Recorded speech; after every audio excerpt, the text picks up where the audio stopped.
the city council candidates' logos and rank them. Audio's up on YouTube right now. Oh, okay. Hey. So it's loose. Oh, okay. Don't need the bottle. Hello, everybody. That's my new office. Oh, you're very black and white. I was just telling Seth that I think a good almost an agreement episode, maybe not even to have your whole like original crew, but maybe like bring in some special guests, like have someone from Compass. You can have somebody from one of the parties come in and somebody else, and then rank all of the city council candidates' logos. All of the artwork, huh? I got to fix your face. You're very ghoulish. Yeah, you're. Sorry I'm late, everybody. There's all that traffic going to Lincoln Day dinner. Yeah, it started 2 hours ago? Yeah. All right, that's a little better. You look more like a human there. Okay. Well, they can't see you anyway. They just see the intro logo. Oh, okay. All right, let's get on to brass tacks. Our poor dog. He's going to hate us. Why? Hey guys, we're live on YouTube. Matt Shears, as I don't know, as I told you it was going to happen, so it's happening. He was late, like Democrats do. We're almost in agreement at gmail.com, Facebook, Twitter, YouTube. We have a website, almostinagreement.com. That was terrible, almostinagreement.com. You can go there and get all the episodes as well as any of your favorite podcast providers. While you're at any of these places, please like, share, friend, subscribe, 5-star review, whatever the thing is that the thing does. That helps us spread the word. We get higher on lists and stuff like that. So if people search anything close to us, we'll start popping up. I got my city council election cheat sheet. It's almostinagreement.com/cityelections21. You can go there. You can get a good basic rundown of who's running, what district they are, as well as links to KGIS and the election commission, where you can find out which district you're in and where your voting locations are. And we're halfway through early voting now, so there's some numbers to talk about. So we'll get into that here in a second. Yeah, that's what we're doing. So we're gonna talk shit about yard signs and what they look like, among other things. So, and check out this sweet construction project that Matt's working on. Yeah, this is my home office. That, as some of your listeners may know, there will be a baby Shears coming in October. And I work from home in my day job, and the baby's nursery will be where my office is now. So this is an attic space that's being finished by a contractor. So this is right. So what you're hearing is the baby doesn't get the nice new room, Matt does. Well, and the baby gets his old junky office. Well, I get the attic, so hopefully it will look a little different than this because this guy's charging us money. So, and that's how economics is supposed to work. Mm-hmm. So, I don't know. Where do you want to start? We have so many things good to be back. First of all, thanks for having me back. Thanks for finally coming back. Yeah. It's been a busy summer pretty much for everybody. Oh, yeah. Well, we can talk about anything. I mean, city council numbers so far, talk about recruiting for next year, yard signs. I was telling Seth that I think a really good show would be having a panel on here to rank the design of yard signs for every city council candidate from best to worst. I mean, I don't know, on my list of shit that matters, I'm pretty sure it's a fun show. It'd be a fun show. I just I don't know. I have enough issues getting pissed off about things that don't matter that get talked about way too much. I would be at minimum somewhat hypocritical to jump on and pitch a fit about unimportant things. So maybe that should be your first show after the election. Maybe kind of tone it down a little bit. Yeah, there you go. That's our return to normal show. Yeah, return to normal show. Oh, it's the first time I've had wine in a while. Yeah, this is good. I haven't had this before. I really like this, actually. I took a picture of it. Well, it's super classy and not very expensive. So that's what you're worth to me. We could be drinking wine in a room full of 500 people or so. With Mr. Charlie Kirk, yeah. Okay, we'll start there. Lincoln dinner tonight. Yeah. I was invited, but I'm not sure that invite meant I got to go or I got to invited to buy a ticket to go, because I wasn't going to buy a ticket. We joked about, like maybe we could somehow weasel Charlie on the show for a second and you could call in Doug Jones. Doug from your Truman dinner, which we'll talk about that here in a minute. Yeah. And they could have a quick debate on the show. And I was like, fuck no, I have zero interest in that. I'm not saying I wouldn't have Charlie on the show because it'd be good for It'd be good for something. He could come on here and berate me and you and everybody else, and I get clicks, so that gets me wins too. So I'm fine with that. But I mean, the core of it is I care less. I could care less what Charlie Kirk or what your guy. I'm sorry, Senator Jones. Yeah, so I mean, I'm not a big. It's not highly on my. Again, it's not a big thing on my list of things that are important to me. Yeah. What a Charlie Kirk or a senator from another state thinks about local politics, because I mean that's I fail miserably, but I try to stay on local stuff. You know, and I mean, yeah, I guess Charlie's got some spat because he thinks Kincanon's a communist, but everybody's a communist who isn't further right than he is. Did he say that? I don't know. Oh, I haven't heard any reports. It's only national stuff I've heard. I know there's the Tucker one. Oh yeah. I'm just saying, yeah, but I would go on a limb whether he said it or not. I would go on a limb that said Kirk would call Kincanon a communist or socialist probably, or something. Yeah. Sounds like it. That seems to be, if they happen to bother speaking of Knoxville and Knoxville politics, that's usually the play. And so again, I don't care. I don't. It's not important to me. It'd be fun to do, and I wouldn't say no to it, but I wouldn't put an ounce of effort into getting it. Yeah. Maybe is a better way to say it. Well, I mean, the dinners that we have, like the Lincoln Day dinner and the Truman Day dinner, I mean, they're mostly, not mostly, they are for fundraising purposes. It's to raise money or not raise money for candidates and the local what a little party soft too. stab. I heard that. I saw what you're doing. And again, I don't know. That's what okay. So to stay on that, say, so the joke of to not raise money because you're going to give Charlie Kirk $20,000 to talk. Yeah. How many tickets did you sell, and so how much are you actually raising the coffers where you could have done a more traditional one with a less high profile speaker that you didn't pay for, you know, and so they might raise $50,000 a night.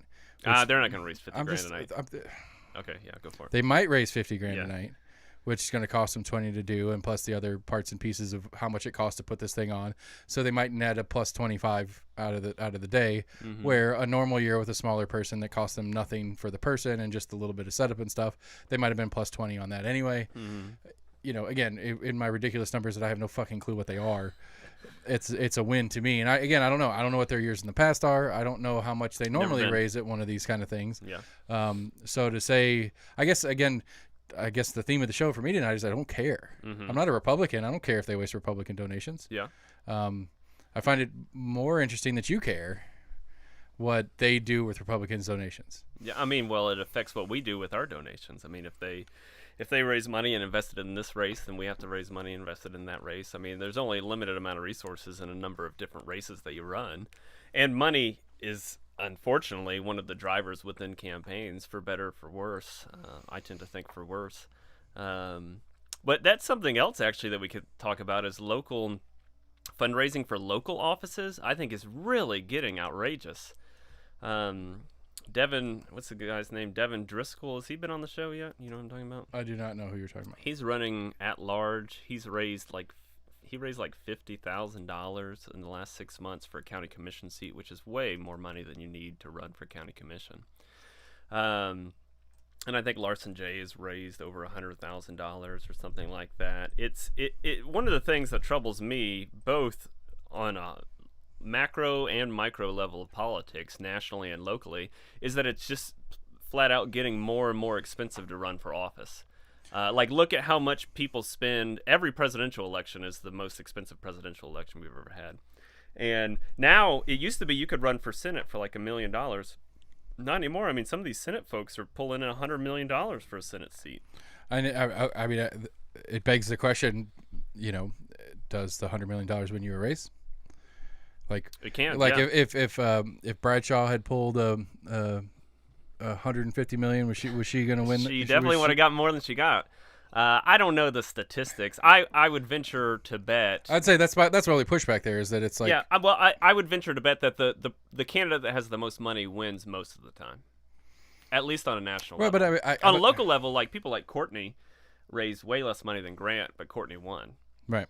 So money's not everything, but it is.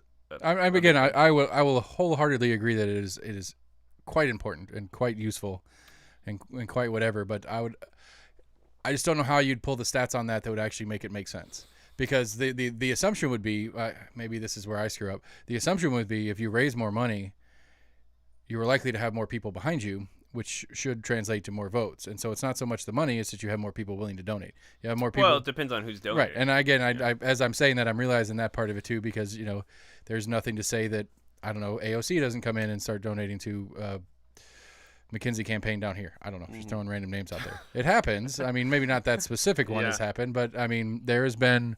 I was reading a story not that long ago that AOC was donating some of her campaign income from her last run that she had left over to some other. I want to say it was House people that were running, or that are, Cory Bush or something. Maybe, or some people that are gearing up for this midterm or whatever. And it's like that to me is weird in the grand scheme of like if we want to nail down something that I think that like finances in elections is weird, that you get to keep it afterwards. Yeah, well, I mean, you always have another election unless you're term limited. But that's another interesting thing in politics, because political fundraising is an industry. It is a full-on industry. And so when you have these politicians who take on kind of a celebrity status and can send one email out and raise a ton of money, but they're in a safe seat and they don't really need that money. Like AOC can raise a bunch of money, but she doesn't really need that money to win in her district because it's such a blue district. And so you have these kind of celebrity politicians who can raise a lot of money, and then they give that money to other candidates. It's like a conduit. And the flip side of that is that if you have a celebrity politician, whoever the other party is that runs against them, so like here's an example. There's always some Republican that runs against Nancy Pelosi, and they never even get close to winning. But they send out all these emails to Republicans and say, hey, I'm a conservative running against Nancy Pelosi. And the money just pours into a race where really the money would be way better spent into another race. I mean, it happens even with like Amy McGrath that ran against Mitch McConnell. She raised a ton of money. But really, that money could have, someone can make the argument that money should have been pushed to North Carolina, where there was a shot of a Democrat winning or something like that. So political fundraising is interesting because it's like business. Like the money, sometimes the money goes to where the excitement is. Yeah, I just think it's as a constituent and as somebody who has donated to a campaign or two in the past. Like if I donate to a party, the party does what the party does. That's a different thing. Yeah. But if I donate to you because I like you for this office, and you're spending the money I donated to you, whether you have a shot at this seat or not, on somebody else's campaign, that's not what I donated my money for. Yeah, but when you give them money over, they can do whatever they want with it. I mean, I'm acknowledging that is a fact of life. I'm not okay with that fact. Yeah. I think if you are taking the donation, that donation is for you and your campaign. Yeah. You should not be permitted to spend that on other people's campaigns. Well, I mean, that doesn't sound very libertarian of you. Wow. Okay. It's okay. It's not. I mean, well, elections aren't very libertarian either if you want to get down to the brass tacks of it. But if we're going to go to the fully autistic version, but the what I think is interesting is, should there be caps on how much money you can spend on a race? I mean, I think that makes more sense than how much an individual is allowed to donate.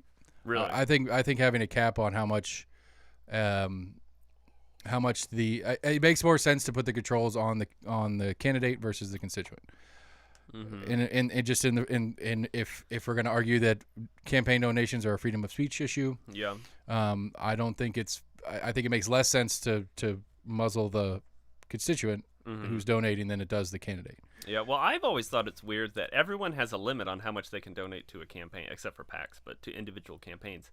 Except for the person running. They can give a limitless amount of money to their campaign, which I feel like the candidates should have the same limitations as the voters, because then you have people that just self-fund campaigns. Right. But historically, self-funded campaigns don't do very well because you don't have people that are like invested in you. Right. Again, going back to my thing earlier, it's like you would assume that the more money a candidate raises, the more backing they have, not just financially, but in constituency. Energy, right. Yeah. And people that care enough, and even if those are PACs or other whatevers, that energy is poured in, not just in cash, but in this is an exciting, important thing to us, whatever. Yeah. Well, and then outside spending, I think that's something that needs to be regulated as well too. That PACs can just come in and spend as much money as they want on anything. I mean, that's when you get like corporate PACs that have an interest in one person winning, just dumping $10 million into a race. I mean, I don't know. This was going to be my smooth transition into Afghanistan. But we'll have a smooth transition out of that. yeah, whatever. and Back smooth into where we were. transition No, into- I mean, it's just I don't know. What's interesting to me, if we're really going to talk about campaign finance stuff, is that your calculator says that's important to me. What do you mean, my calculator? Well, this was months ago when you pulled up my DNC database on me, Oh yeah.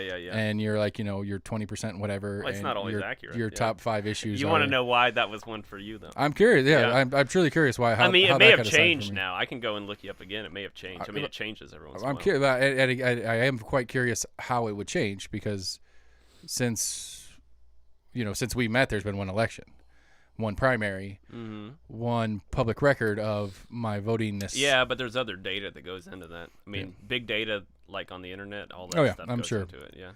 But I don't know. I'm still. It's gross. It's gross. Anyway, so Well, I would ACLU say stuff. Then that- that's a better transition into ACLU stuff if we're going to talk about The ACLU stuff. privacy and whatnot. Okay. Oh yeah, sure. Go ahead. I don't know. I haven't watched that episode yet. So Well, you're missing out. Yeah. It was a big one, and then I followed up with Amelia, and it's as simple as there's 3 major things that KPD does, could be doing. Was he just talking about KPD or Yeah. the sheriff's department as well? KPD only. Why just KPD? I mean, the policy initiative that they're doing is through city council, who actually technically doesn't quite have enough oversight on KPD to put it in place. That's And nobody has oversight over the sheriff's department. So. well, the state would, and it would be. But I mean, I would say that if a sheriff's office is using the same technologies, which is possible, they're going at that through state legislatures, not locals. Yeah. They're not going to go through the commission on that because it's pointless. They're going to. I mean, they know better. They're going to go to a Massey or a Manus or one of them. Yeah. To get the ball rolling on this, and they're not going to go to Massey because Massey was all too happy to adjust state law so KPD could do more stuff with their drones. Oh, really? Yeah. So, so essentially, it's drone usage, it's dash cams, scanning license plates, and the Bing doorbell systems. It's the Amazon product. The Ring. No, Ring's one, and Blink. Sorry, Blink is the other. Never heard of that. So I'm sorry, Ring is the one they were talking about. Blink is the cheap version that they don't use. So on that one, KPD has a deal with Amazon that if something happens in my neighborhood, and I have, if something happens in my neighborhood, KPD can contact Amazon and find out who within a certain radius has the Blink camera system, Blink Ring camera system. Yeah. And then KPD can now has direct contact with me to see if they can get the footage. But they still have to ask. They still have to ask, and so there's a step at least between the two, and I strongly appreciate that step. Yeah. One of the problems, and we were talking about it, and you think about it, is we have a Ring system, and I don't pay the monthly. I just bought the system, and I can pull it up on my phone, and I can see what's going on in my house. Yeah.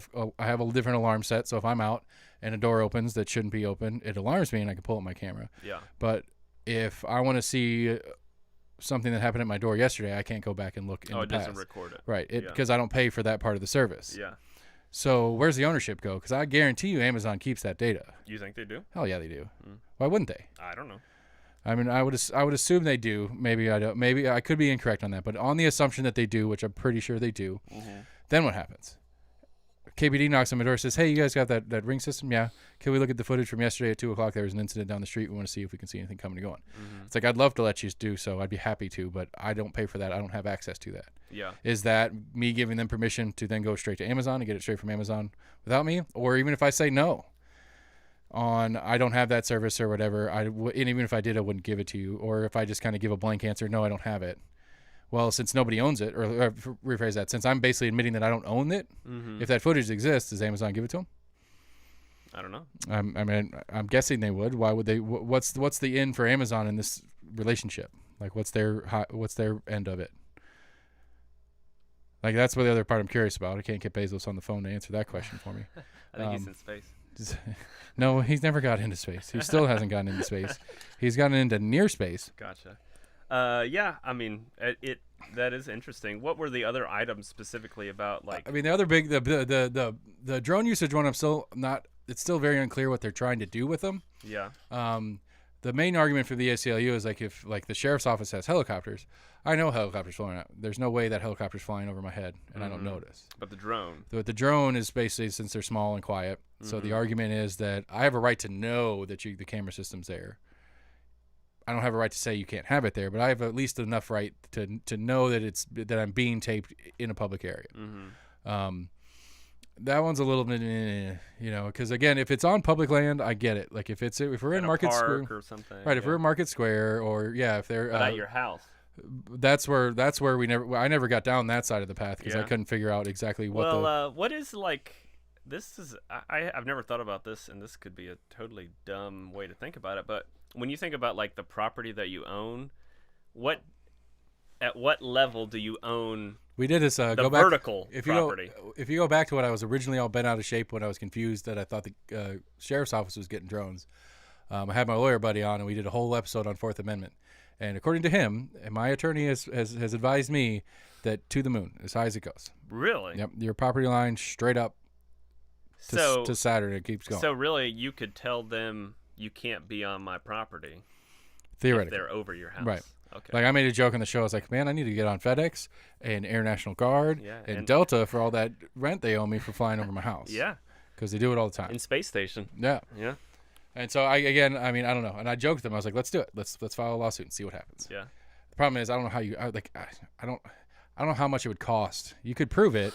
You could get some equipment that you could definitely figure out if that actually crossed the physical landline of my property, that plane that's 10,000 feet up. But it'd be a lot of work to prove that it was there. So what was the policy that Becky changed then? It didn't go. It didn't pass. She presented it as KPD gave it to her essentially. On behalf of KPD? Yeah. Like KPD's attorney or? I mean, I don't know the specifics of how it was.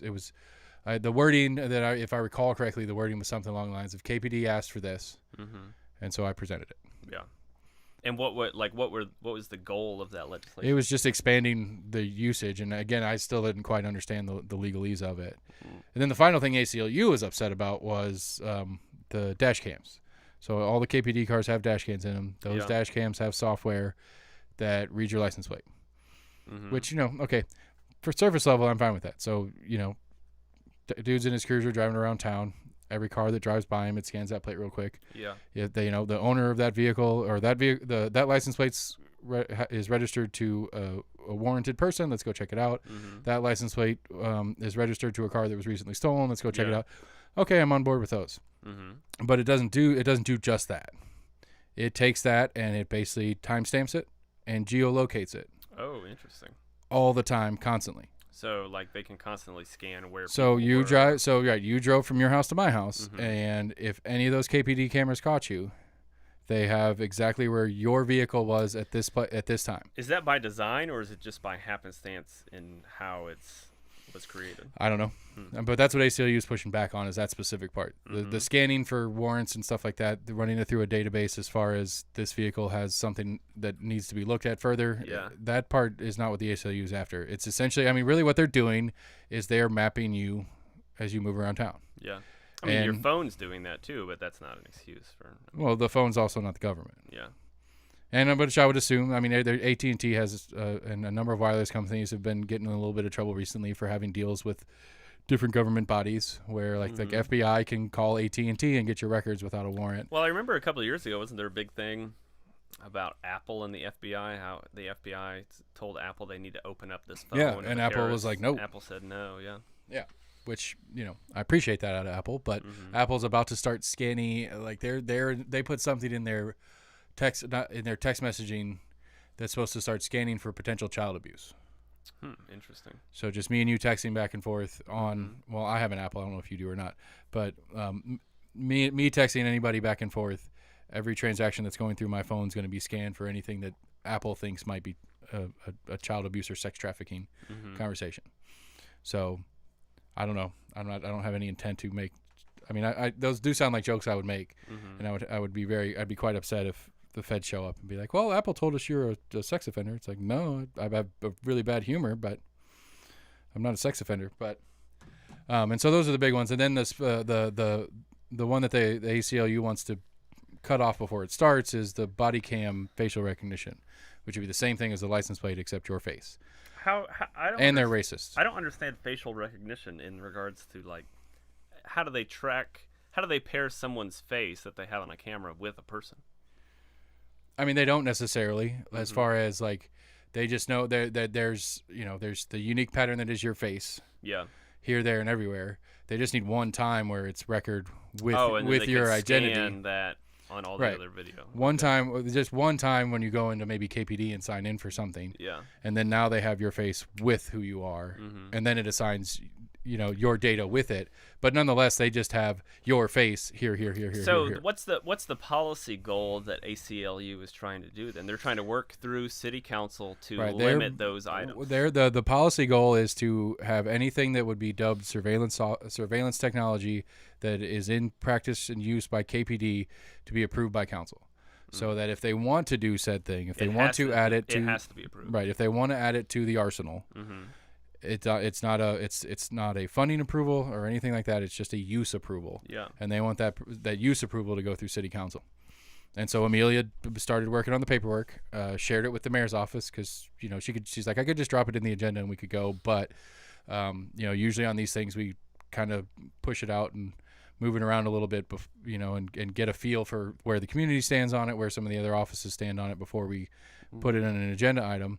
And essentially the mayor's office wrote back, and I wish I need to write down the quote so I can quote Amelia quoting the mayor's office correctly, but it was basically, this would be inappropriate, it's against charter, and KPD says they need it. And that was the mayor's office reply. To which I said, can the KPD show some evidence of why they need it, of where they need it? Because then we went on joking about this latest Austin East shooting. Joking is not the right word, I apologize. But this latest Austin East kid that got shot right before school started, there's that picture that's been floating around from one of the housing projects cameras that shows the whole block party going on and a couple hundred people out there, but they can't get any information on it. So it's like you have a camera that was nearby the incident and it tells you nothing. Because that's the ACLU's main argument is like, one, there's no question that you're crossing the line of civil liberties issues, but you're not even doing it for results because there's no data that shows that you're getting actual functional results out of these programs. What are they just citing Knoxville as an example, or is this Nashville, Chattanooga, Memphis? Is this a statewide thing? What do you the policies and procedures that the police departments are using? Yeah, statewide. I don't know. We were just talking about Knoxville. Like that whole intent of that conversation was Amelia was trying to push this thing, and they were backing her on it, and they were trying to get it, a better explanation of, that they could get out so people could understand specifically what they were chasing and why they were doing this different thing. And so that's what the whole conversation was specifically about KPD stuff. Gotcha. And then my follow up to both Amelia and the ACLU guys, like, well, how much money are we spending? We had a whole budget conversation, everybody freaking out about budgets and taxes and stuff like that. And we'll go down that road here in a minute. But, one of the things that's not debatable is KPD has a roster that they're like 20 something short on. So they're budgeted for 20 something more cops than they have. Like 13 of them are back in the school. So now they're 40 cops short.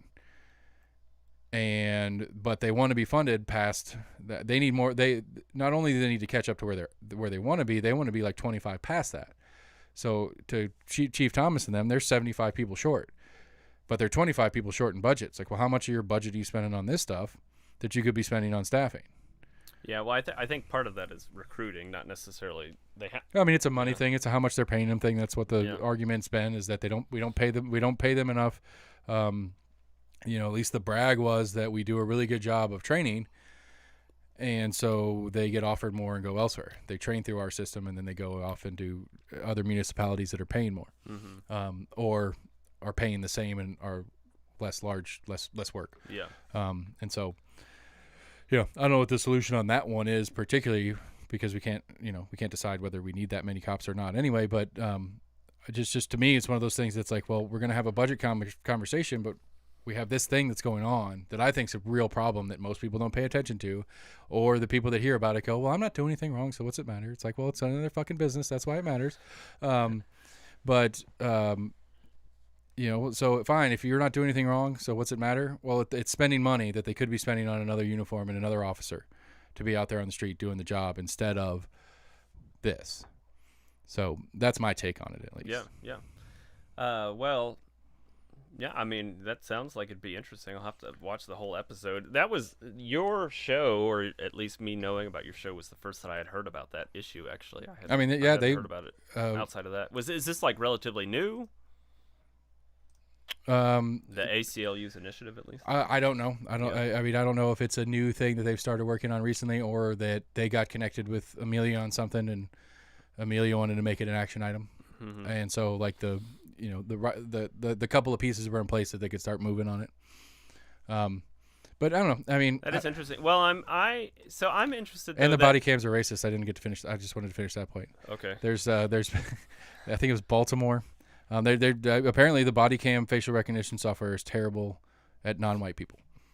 Interesting. And so there's a story out of Baltimore where a guy was arrested because the body cam facial recognition thing said he was the guy that did the thing. He had a clear and present alibi somewhere else, but he was already arrested. It couldn't make bail or whatever like that, loses his job, all this other shit because the software said so. Because it's racist. Yeah. So what well, that would be interesting. I mean, I'm not an attorney, but it would be interesting to see what is like legally admissible and what is the credibility of certain video and things like that. So you're saying that, and I'll have to go back and watch the whole episode, but you're saying, or the ACLU is saying, that the municipal police departments are under separate guidance than county sheriff departments. correct. Okay. They're under. I mean, for us here in Knoxville, In regards to the surveillance. For us here in Knoxville, as I understand it, they're within the bounds of state law, I guess. But they're saying that because KPD has more oversight by the city council and there's less oversight of the sheriff's department outside of the state, that really the policy goal is for the municipality. Right. This specific policy goal is for the municipality because I guess apparently it's the larger municipalities, Nashville, Memphis, Chattanooga here. Well, they're probably the only ones with the resources. Right. Are the ones that are tending to do it. So I don't know. I mean, we didn't have a conversation about the sheriff's office, and I don't know if there's something like, if there's similar items going on in the sheriff's office. Because, I mean, I did mention it, and he's like, well, if I recall, his answer was, if I recall correctly, the sheriff's office has choppers. They don't have drones. And I was like, they do run the office like it's 1960. So they also have a sweet four-wheeler. Oh, really? Yeah. Spangler was in it at the parade, at the 4th of July parade. Oh, really? Interesting. Yeah. But, yeah, I don't know. It's just what's like, I could get behind the premise. The charter doesn't say so. But I mean, essentially, as I understand it, that KPD doesn't answer to the city council; it answers to the mayor's office. Yeah, I mean, I don't know. I'm not familiar with the city charter, so I couldn't speak intelligently on that. But I do know that it's mayor-heavy system, whatever that actually means. Which I don't know either. I need to read the charter. I need to have somebody come and sit with me and read the charter to me. Or like I can read the charter. A bedtime story? Yeah, I can read the charter, and they can tell me how bad my Latin is, probably. Yeah. But yeah, I mean, it's very interesting. That is interesting. Well, and I'm glad that you had the ACLU on, because outside of this conversation, the ACLU, a lot of times people that are more on the right side of the spectrum think that the ACLU is just a puppet for liberals or progressive or Democrats, but that's not the case. I mean, it's the topics that the ACLU works on are above the partisan spectrum. Like, the ACLU has defended churches in religious liberty cases before. So I remember one time at church, someone was talking about, those ACLU, those people, those atheists, and they don't care about the church. And then I reminded them that there's multiple legal cases where ACLU has defended congregations. It wasn't it ACLU. Yeah, it wasn't ACLU. Wasn't the ACLU like one of their lawyers was the first like major Ku Klux Klan case? They were defending a Ku Klux Klan I'm not sure, but or something like that. Sounds like, yeah, I mean, they would. I mean, it's all about free speech. I mean, they have explicitly said multiple times, and I've known people that worked at the ACLU, that, like, I don't take these cases because I support or believe in the people that I'm representing. I take these cases because I support or believe in the principle of the matter. And so, on probably most of those, I'm on board with them. I mean, libertarians should really like the ACLU. Well, no, because, I mean, they're policy pushers, but... But certain policies would and the pragmatist says, I got to work with what I got. I can't. I mean, like the fully autistic libertarian in me says that this would be my great what is it called? I don't know. There's some goofy stand name. There's like supposed to be a country. It's like the super libertarian stand, liberty stand or something like that, where you're joking about the country. Like, yeah, that version, sure. Yeah. But it's even if we got X, Y, and Z in place as far as politically speaking now, it'll be a long process to get there, or a very, very bloody process to get there. Neither one really works well for the libertarian. Yeah, I mean, there's not principle. really a libertarian state or nation in the country or in the world. Right. And so so policy things that are pushing that direction, I tend to try to do my part to participate in. Haven't there been movements of like libertarians to try to move to certain counties? Side note, happy birthday, Ron Paul, the best libertarian ever. Anyway. Oh, is that his birthday? Yeah. Okay. I'm not a Ron Paul fan, but happy birthday, Ron. I don't know. I haven't heard. I mean, I haven't been we didn't even say I'm a very good libertarian currently as far as the movement of people or whatnot. Yeah. Well, I just remember hearing stories about, I think it was in Texas, like there's a county in Texas that is very small, like very tiny county. And there were a group of libertarians who tried to move into that county to kind of take over the county government to make it more libertarian. And I think a lot of the people in the county did not like all these people moving in, but it was interesting. Basically, they were trying to create an example of a libertarian government, right, even if it was a libertarian county government. Right. But of course, there's only certain limitations that you can have. Even right. if You still got to play by Texas and federal laws and that sort of thing. But it is Texas, so you can probably get away with a little bit more than you can elsewhere. It's a small county in the middle of West Texas. Who knows what you're doing? Yeah. You're shooting guns and blowing shit up. 64 people in the whole county. Yeah. I mean, I don't know. But so, that's the ACLU thing in a nutshell, I suppose. Okay. Interesting. Yeah, it's pretty. Well, I think that I do think that these policy discussions about privacy, right to privacy, I think those are pretty fascinating. And I would say too that I have gone back and forth in regards to my own views in that, because at one point I was the annoying person that says, well, if you're not doing anything wrong, you shouldn't have to worry, blah blah blah. But that's really that's a dumb argument. And that's what sucks is that there's that argument, or there's it's none of your fucking business argument, and which I think is the correct argument. It's none of your business, not you as another individual, as the government. But that's not a very good argument either. Like I've been trying really hard to think about it. I've been asking people that are smarter than me. I mean, it should be a much more complex discussion. I don't know. And actually, I don't think so. I think the simplicity is the only really thing working well for the none of your business argument. Well, and I think in regards to looking at it from a partisan perspective too, it really ebbs and flows regarding the context. Like after 9/11, there were a lot of conservatives who did not really care about privacy. Yeah, and we're finally working our way out of that 20-year fuck up. And so it's interesting that even within, like, it doesn't really even break down on a partisan level either. I think it's more of a contextual, like, historical situation. Well, I mean, it's been because even after Watergate, there was a pretty pro-privacy movement after that, and part of it was just because of government overreach. And they said, well, if the president can do this, then what can the government do? Right. Yeah. And that's why, I mean, really, that's my chief takeaway from that ACLU conversation. It's like, well, if these limited things that KPD has, what do we think the FBI or the CIA or the ATF have? Yeah. I mean, realistically, and not even in a conspiratorial way. Like, realistically, like, if our small, 500-man police department or whatever it is, has the means and want and desire to use this type of equipment on our 180,000, 86,000 now? 191, we just had the census, 191, whatever. Yeah. It's just under 200,000 people, municipality. What are the giant federal ones doing? We already I know the AT&T and FBI one is real.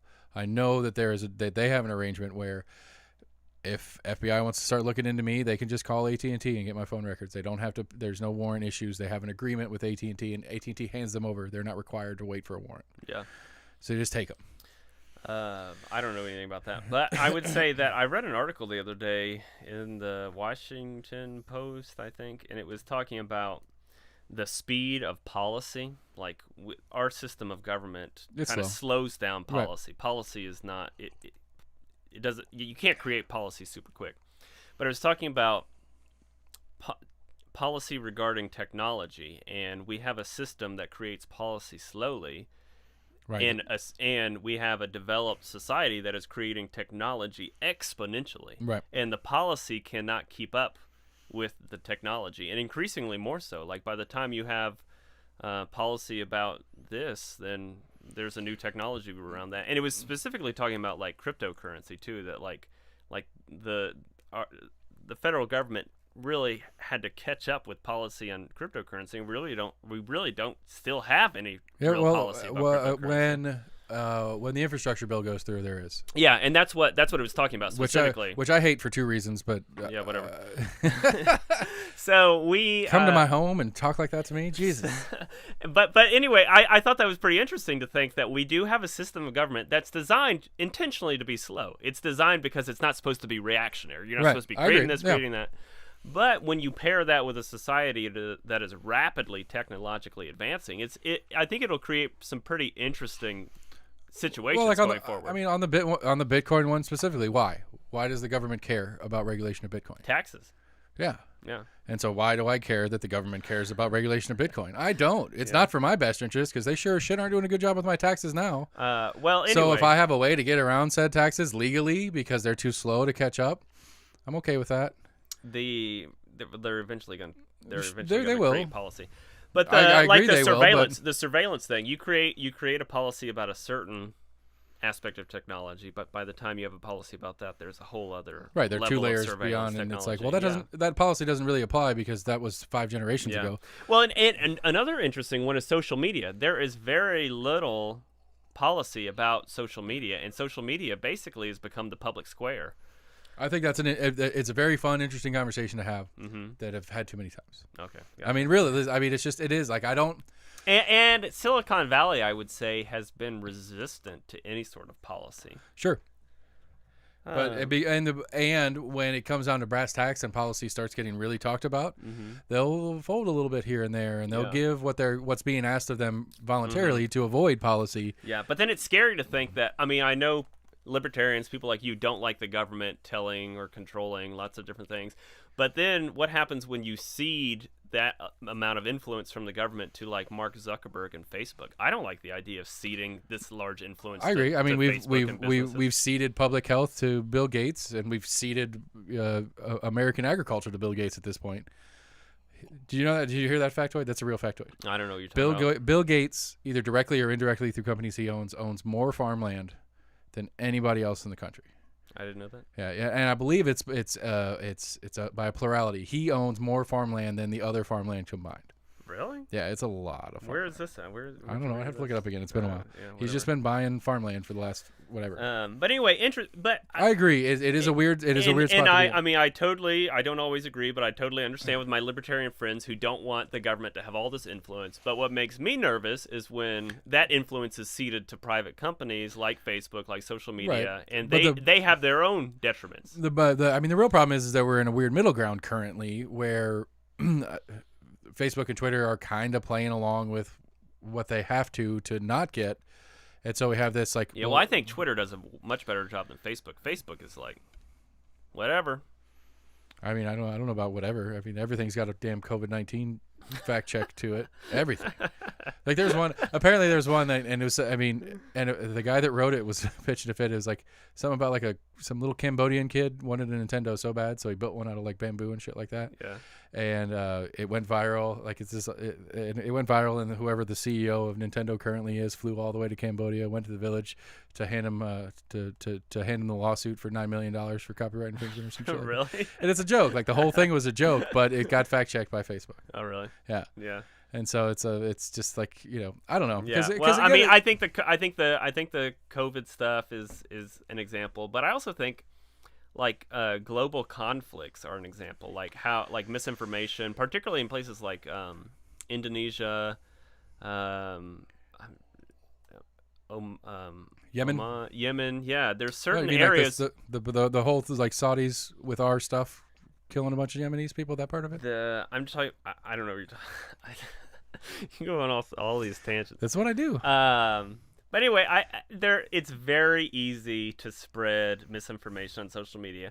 The flip side of that is, back in the day, it was very easy to just print a pamphlet and hand it out and spread misinformation way too. And if you want to get real, okay, so this is our official shift into Afghanistan. Then we were misinformed into the war, and then misinformed by major media, both into and for the last 20 years of it.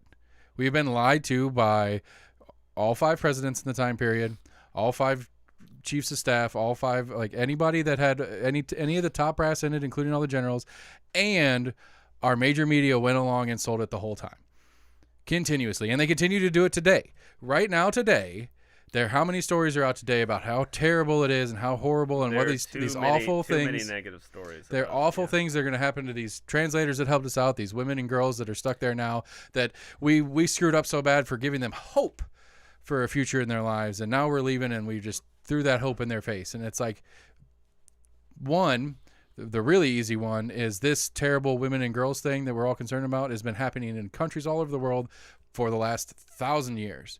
And how many stories is CNN running on that? 0.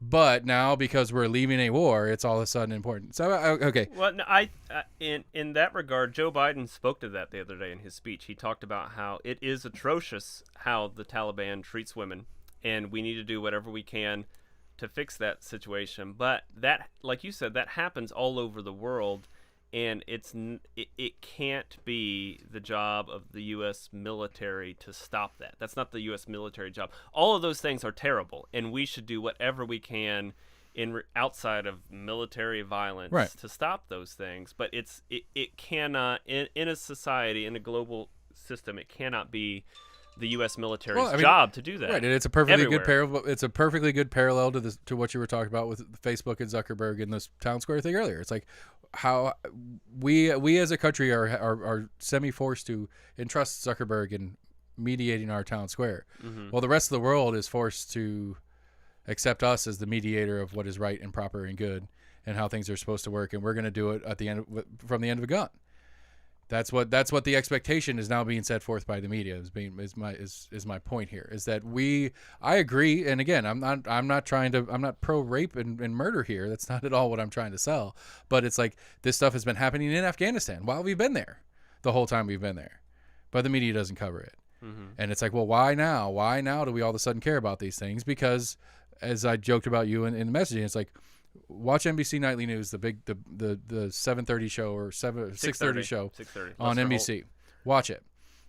What commercials are on those shows? Take the local ones out. I mean, it's local car lots. It's always local car lots, the local side of it. Ted Russell Ford. You're right. And then they're not paying me, so I'm not saying his name. Local car lots, maybe one of the local hospitals usually runs an ad in there. But then on the national ads, it's pharmaceuticals.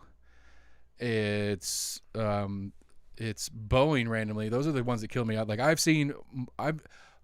where on the planet would it make sense for Boeing or Lockheed Martin to have a television commercial? Are there Lockheed Martin commercials? Yes. I've seen Boeing. I've seen Lockheed Martin commercials on NBC Nightly News at 6:30. Wow.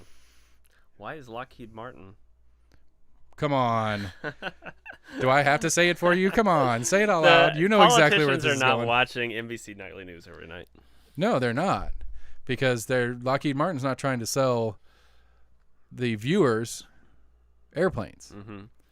Well, they're trying to make sure that the news sells their airplanes to the national government. I think I sent you this tweet recently by Matt Iglesias.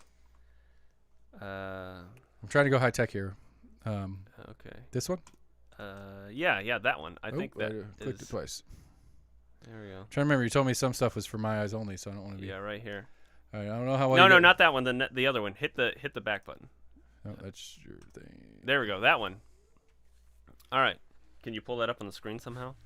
Yeah, they can see that. Okay, so I thought this was a very adept, or very interesting. Yeah, the right side there is what the people are seeing outside. Okay, so I'll just read it. Biden has gotten more bad press over a week of messy but successful so far evacuations than President Obama and President Trump combined got across 12 years of Americans actually dying in a pursuit of failed policy. Frightening political implications.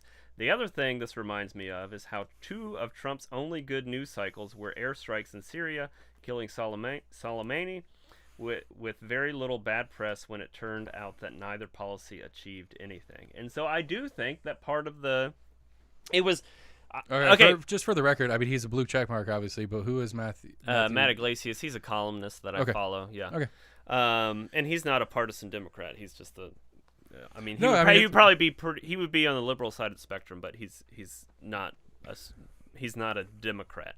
But anyway, the point that I think it's making, and I want to preface this by saying I am not an international relations expert. I am not an Afghan history expert. There's too many people on Facebook who think they are. All of that. So preface with that. I am all those things. Go ahead. Okay. You got your PhD from Facebook in Afghan history. But the point I think he's trying to make is that, okay, first of all, when we pulled out of Afghanistan, it was never going to be pretty. It was never going to go exactly as like we wanted it to. Did we want it to fall this fast? No. But also, it falling this fast probably underscores the reason for us getting out in general, because we've been there for 20 years. We did all this stuff, and it didn't work. $2 trillion. And so, if anything, it proves we should have got out earlier. But the point is that yes, getting out was terrible. It was terrible, but it was the right thing to do. But you have the media pushing this idea, this narrative, that it was a terrible decision, that we shouldn't have gotten out, that all these terrible things are going to happen, and bad things will happen because we're not there now. I admit that, and things I wish would not happen. But the whole thing that President Biden is saying is that it's not the job of the U.S. military to nation build. It's not the job of the U.S. military to solve every problem in the world. I want every problem in the world to be solved, but it can't be the U.S. military's job to solve that. But you have the media pushing this narrative that, oh, it's a terrible thing. I mean, I was watching even MSNBC, which people say is the liberal station. Like even the correspondents on there were basically openly bashing Biden for pulling out of Afghanistan, and I think it underscores that there is this kind of hawkish international relations feeling within the established. At least international based. I mean, there's media. There's two parts of it. There's two very simple, easy parts of it. There's the old adage in media, which is if it bleeds, it leads. So it's good for ratings. Mm-hmm. So war is really good for ratings if you're in the news business. Mm-hmm. So that's part one, and then part two is my reference to who advertised, who pays them to talk. Who gives them the money to buy the cameras, hire the wonderful Chris Cuomos and whatnots of the world to go out there and do the things that they do? Who puts that money up for them, and what are their goals in that? Why on the planet, again, I mean, you didn't necessarily answer my question. You just didn't believe it actually happened. Why is Lockheed Martin putting an ad on NBC News? They're not selling airplanes to me and you watching our nightly news. Yeah. They're selling, making sure Lester Holt runs the story correctly. Lester is from the same denomination that I'm from. Fantastic. Yeah. That's good. That's nice. They are paying to ensure that the coverage goes to what they want their end game is. And hawkish being the correct word, it is in Lockheed Martin, Boeing, Northrop Grumman, and all those guys' best interest to be at as many wars as often as possible. Well, I don't know if I would go that far to think that there's this. I understand the perspective. I mean, it's easy. $2 trillion over 20 years is a lot of money. That did the military-industrial complex that did 72 hours of work without us physically being there, and 11 days. And what is it now? I saw a number, and it was somewhere in the multi-billion dollars worth of equipment and supplies that were left there that is now in the hands of the Taliban. So in 20-something years, we not only didn't do anything really except for maybe kill bin Laden, but there's a stronger Taliban on the other side. Under President Obama. Where there's a stronger Taliban on the other side with more equipment, bigger following, and we spent $2 trillion. We spent 20 years and $2 trillion to grow a stronger Taliban. That's what we did. And you're not wrong. I'm not trying to argue with I 100% agree that there was zero chance of ever getting out of this cleanly. Zero chance. Whether it was Obama doing it, whether Bush, I mean, the only way it was 10 years ago, 15 years ago. The only way to me that it really would have gone well is if it would have been 2001. Was it December or whatever 2001 we went in, go in there, spend 6 months, a year, hunt down bin Laden, hunt down bin Laden, break up Al Qaeda, which we did in the first 6 months. That is documented history, and then got the fuck out. We didn't find bin Laden in the first 6 months. Bin Laden. I mean, bin Laden was. We pushed Al Qaeda around. We broke most of it down in the first year. Is the point? Yeah. And then bounced. Mm-hmm. That was the correct move, and we didn't. Mm. And then we went into 20. And we just stayed. We just stayed. And we basically, I mean, like President Biden said the other day, we had we either get out or we're there forever. and Right. we can't be there Right, forever. because we cannot instill the value to protect yourself in the Afghan people. They don't want to do it. I mean, that's the brass tacks of it. Like, we gave them all the stuff they need, the training and the stuff, and they, as soon as we said bye, they put it down. I'm not an Afghan political expert, but I mean, people say it was the president, the politicians. I don't know. Something failed. Something obviously failed. But to Matt Iglesias' point too is that the two positive, like he says, the two positive like news cycles within the Trump administration, or overtly positive, were the airstrikes in Syria and then Soleimani. And like that's when there was the military-industrial complex was pushed out. And what was it we're talking about? That was the which one was it? Which one had the Moab in it? What are you talking about? Trump was talking about the Moab. It's the mother of all bombs, the biggest non.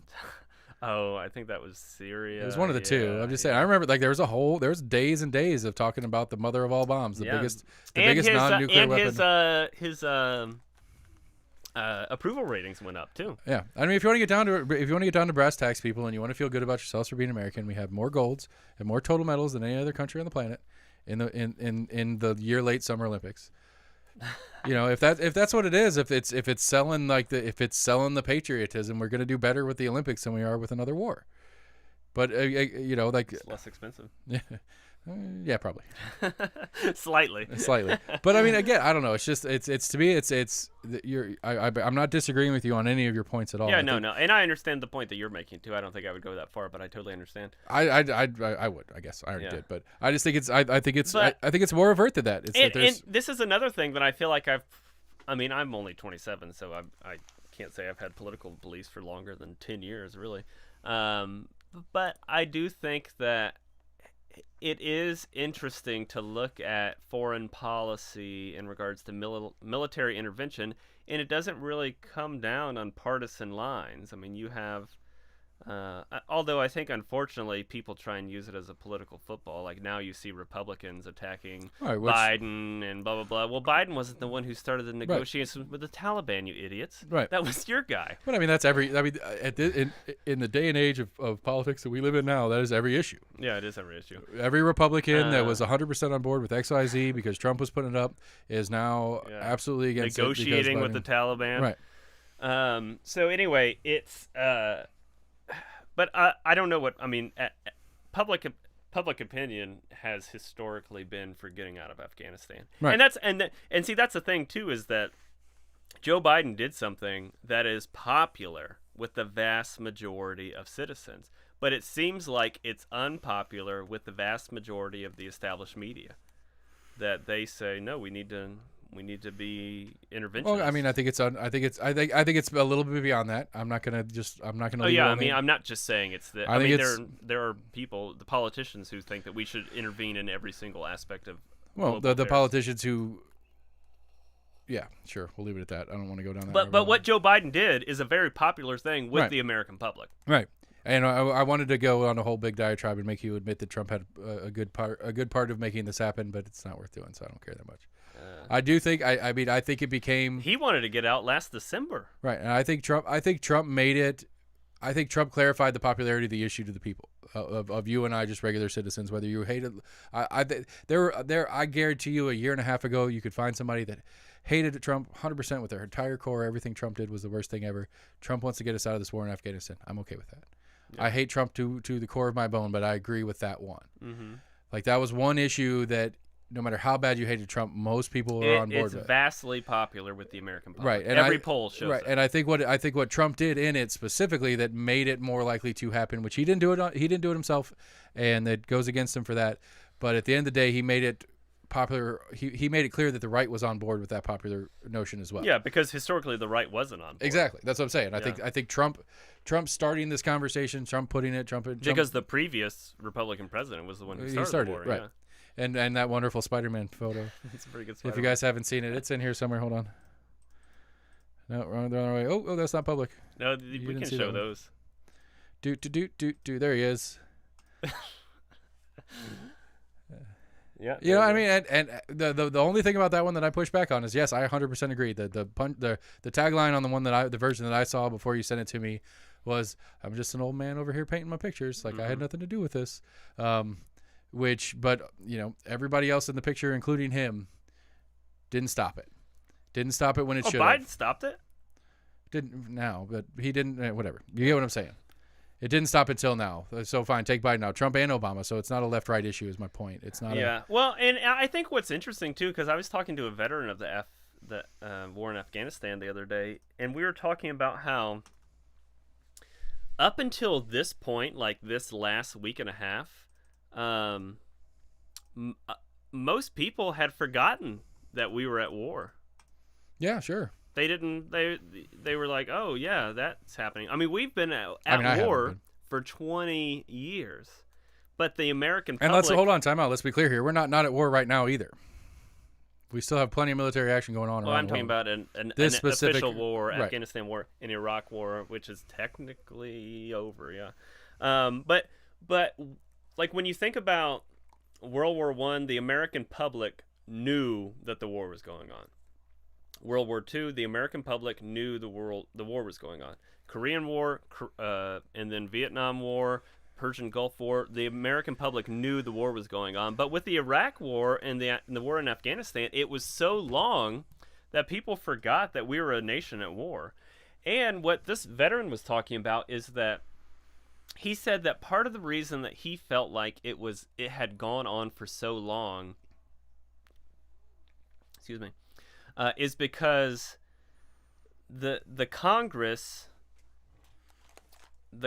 permitted the war at the very beginning, and so the Congress they voted for the war at the very beginning, and the president had these far-reaching war on terrorism powers, the War Authorization Act or whatever. And they never had to vote on it again. Right. They never had to vote. We've been at war for 20 years, and it never came up to a vote again. Should we still be in the war? Right. And Congress actively avoided even having that discussion. And part of that is because the American public didn't really. I mean, they knew there was a war, but most people didn't know there was a war going on, and so they never demanded that Congress answer for it. And, right. But if people knew that a war was going on and that all this money was being spent and it was in the news all the time, like then Congress would have been forced to vote on it again. And so really, what one person was saying is that we need to reform the powers of the president for defense and war powers, because we can't let a war go on for 20 years again without the Congress, which is supposed to be the representatives of the people, voting on it. Right. Because I think that if they had to vote on it every single year, that vote would have gotten harder and harder and harder, and we probably wouldn't have been there for 20 years. I'm not saying they should have to vote on it every year, but you know what I mean. Some sort of sunset to it for sure. Yeah, I agree with that. I mean, I wouldn't see a harm in it. Mm-hmm. As hey, time out, everybody, just in case you forgot. We're still in that war that we started 5 years ago. Here's an update. Mm-hmm. Nothing changed. Do you want to keep going? All right, we'll keep going. You guys said okay. Yeah. But Congress never had a real discussion about whether. But again, I mean, like, I cannot get over the money part of it, and how anybody, and especially the right, quote, conservative part of things, how anybody on the right, as much as they're traditionally more pro-war, but they're also supposed to be, the holders of the purse strings, for lack of a better word, can sit there and go, what was it, $300 million a day? I don't know. I think that was the stat. Is over the 20-something years, it's 30 a lot of money. Is either $30 or $300 million a day of taxpayer money was getting shipped over to Afghanistan for one reason or the other. Whether it was straight cash that we were buying different people off over there for X, Y, or Z. And why was there never a substantial discussion in Congress whether we should still be doing this? Right. And I mean, I made the joke to you too, and I meant to pull it up before we got going, but I was messing with the green screen. Yeah. Is that if I recall correctly, in the most recent budget, that the Pentagon, knowing, I guess maybe that's the question, is I think the Pentagon is assuming that we weren't actually going to do it. I think the Pentagon thought Biden was going to pass on the setup that Trump did. Yeah. And so they asked for more money. They asked for more money and got it. Mm-hmm. Like, how do you pass a budget for defense spending that's more than it was last year when you are planning to end the longest, most expensive war in the history of our nation? How do you justify that? And again, I agree that the war powers part should be reviewed regularly. But this one is reviewed regularly. Every fucking year we go over this budget. Yeah. Every year we talk about it, and nobody brings that part up. Like everything else, we'll cut Medicaid, we'll cut Medicare, we'll cut Social Security, we'll do X, Y, and Z. But but Pentagon's getting their money. I don't care. Yeah. Well, and that is not a partisan issue either. No, it's not. I think when you look at it politically, it's very hard politically to vote against the troops. But I mean, I don't know. That to me is that if whoever is saying that phrase is calling you an idiot to your face. I don't know. Politics. I agree, but I mean, whoever or maybe the more the more aggressive version of the same thing. If you hear the phrase "we want to cut military spending" and what your brain says is that I don't like troops, you're an idiot. You're an idiot. It's just that simple. Like, what's about, like, I don't know. I can't. Tons of people have said the phrase. I'm sure of it. It's like, what the best way to honor the troops that have died in Afghanistan and Iraq is? Not let any more fucking die. It's that easy. Mm-hmm. So if I'm going to say let's cut spending on this thing because we're getting out of wars, it's not that I want to throw kids over there with baseball bats to go fight in a hot war. It's that I don't want to throw kids over there in the first place. Mm-hmm. I don't want another set of kids coming back missing arms and legs or dying. Yeah. There were some super great inspirational people, and I appreciate them as human beings, but I wish they didn't have to be that. Yeah. Well, and I do think that the end of this war will precipitate a larger conversation about that. I don't think so. Really? I don't. I think it's just we're gonna news cycle it out, and we're gonna go on to the next thing. But one of my concerns, though, is that people, or we turn that into the war on domestic terror. One of my concerns is that people equate like American dominance and American exceptionalism and like America, just the idea of America with like military might. And part of that is a creation of the 20th century, just the global landscape that America was the most powerful nation in the world. And I do think it needs to beg a question about what is the kind of influence that America wants to have. Does America solely want to have military influence, or do we want to have diplomatic influence? Do we want to have, and I mean, those things are very interlocked in things, but also the whole world is changing. The whole global landscape is changing. And really, war, I mean, if you want to get down to war the is changing. War is changing. Less and less people die in war. Right. Yeah. There's no point. Drones. Right. Well, it's not even. I mean, if the drones are part of it, I mean, cyber warfare is where it's at. I mean, that's the future. This fucking pipeline strike or whatever in Georgia a couple months ago. Colonial pipeline. You know, there's a colonial pipeline right over here. In Middlebrook. Yeah. Yeah. I mean, that's where it all. Yeah. Anyway. Yeah. But yeah, I mean, I think that's the future of warfare. Mm-hmm. And I mean, again, we can make fun of Trump all you want, and I still tease on the name because Space Force is really dumb sounding. But realistically. Realistically, it makes sense. Like, I joke all the time. Did you watch the show, the Netflix thing with Steve Colbert? No, I haven't. No, fantastic show. Colbert, Steve Carell. Steve Carell. Sorry. Yeah, the better one. The premise of that show is it's supposed to be a parody of how dumb this idea is. Yeah. But it's one of those that as you go through it and as they start actually, like, they make fun of it like they're gonna have like a gunfight on the moon. Mm-hmm. But like a lot of the different stuff that's happening because it's all China and U.S. fighting during the thing. Mm-hmm. A lot of it's like destroying satellites of the other countries and stuff like that. Yeah. Which is not out of the realm of capabilities already, if not in the near future, if not already. Mm-hmm. These are things that can happen, and in the future of warfare, it's going to be a thing that does exist. Yeah. No, we're not going to be out in space shooting each other with laser guns. Mm-hmm. That's not the reality of it. They teased on that in the show, but the reality of a designated defense system that is concerned with our space assets, for lack of a better word. Mm-hmm. Satellites. Yeah. I mean, I think there's value in that concept, and we all just tanked on them. And I mean, there's a lot of stuff that you can still tank on, like the stupid uniforms that look like Star Trek. There's lots of stuff that we can make fun of it for, but the reality is it makes sense. If you actually slow down and think about it, it makes sense. I mean, cyber warfare, even within the last 6 months, like the organization that I work for, the company that my mom works for, different situations that have happened, I've increasingly gotten more worried about cyber warfare, cyber security. I mean, you're not doing anything wrong. What's the matter? That is scary because we live on it. Our whole society is. We live on it. We're on it right now. Everything. I mean, we could not be Amish. We could not. I mean, the Amish would be fine.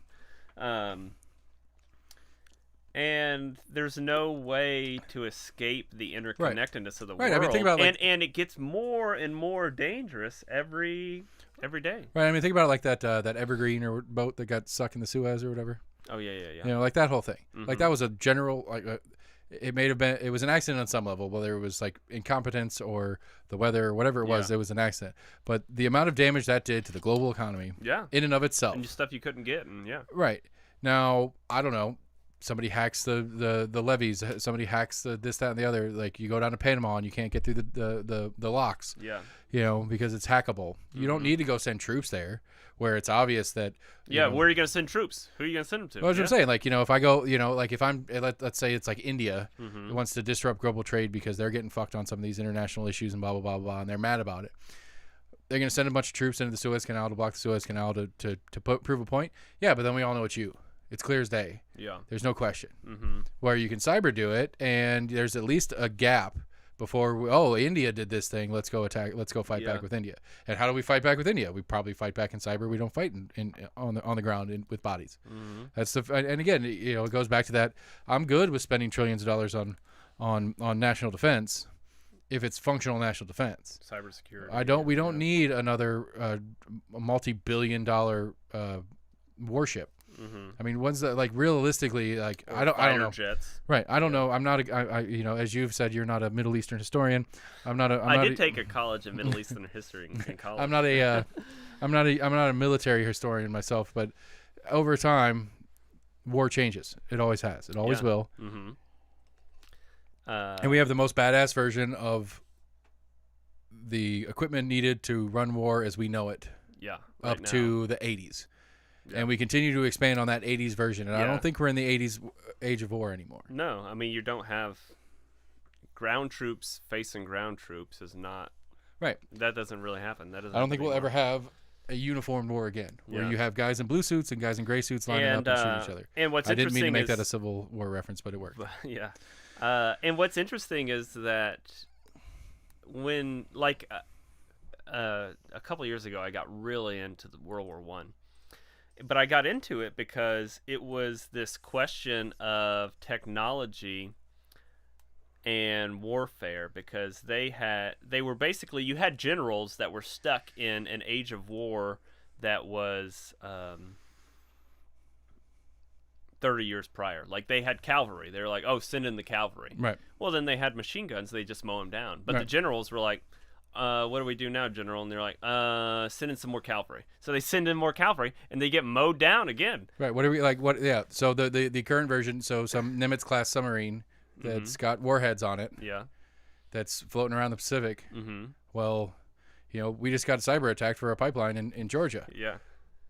The sub commander's like, okay, what do you want me to do? I mean, you launch some fucking nukes in China? What do you want me to do? That's not what I don't have the capability to answer. Where are you going to launch them? Who are you going? Right. Who am I shooting at? Right. Could be just some guy in his basement. Yeah. Or it could be, you know, a government entity doing what government entities do. You know, and I think that's an unfortunate reality, and nobody and whether it's one of those slow policy things that catch up, I don't think it's a slow policy thing, because I don't think it's anybody's really talking about it that way. Yeah. I don't think anybody. I mean, a 17-year-old in Slovakia could take over your whole show. Right. Yeah. Absolutely, because I have like shitty fucking whatever stuff. Yeah. But I don't have anything worth stealing. Yeah. Not that makes it okay. But that's the thing with technology and the internet. It's an equal playing field. I mean, anybody, some 14-year-old kid in Eastern Europe could just do whatever. Right. Just knows his way around the thing. Like, yeah. I mean, it's not some Bond villain. It's just some kid who's bored. Right. Wants to make some money. Yeah. And so like that transitions to school stuff if you want, because that's one of my big recent just 14-year-old kids. Buckles. Yeah. I mean, I just like you know, we got this ESSER fund thing going on, which is interesting.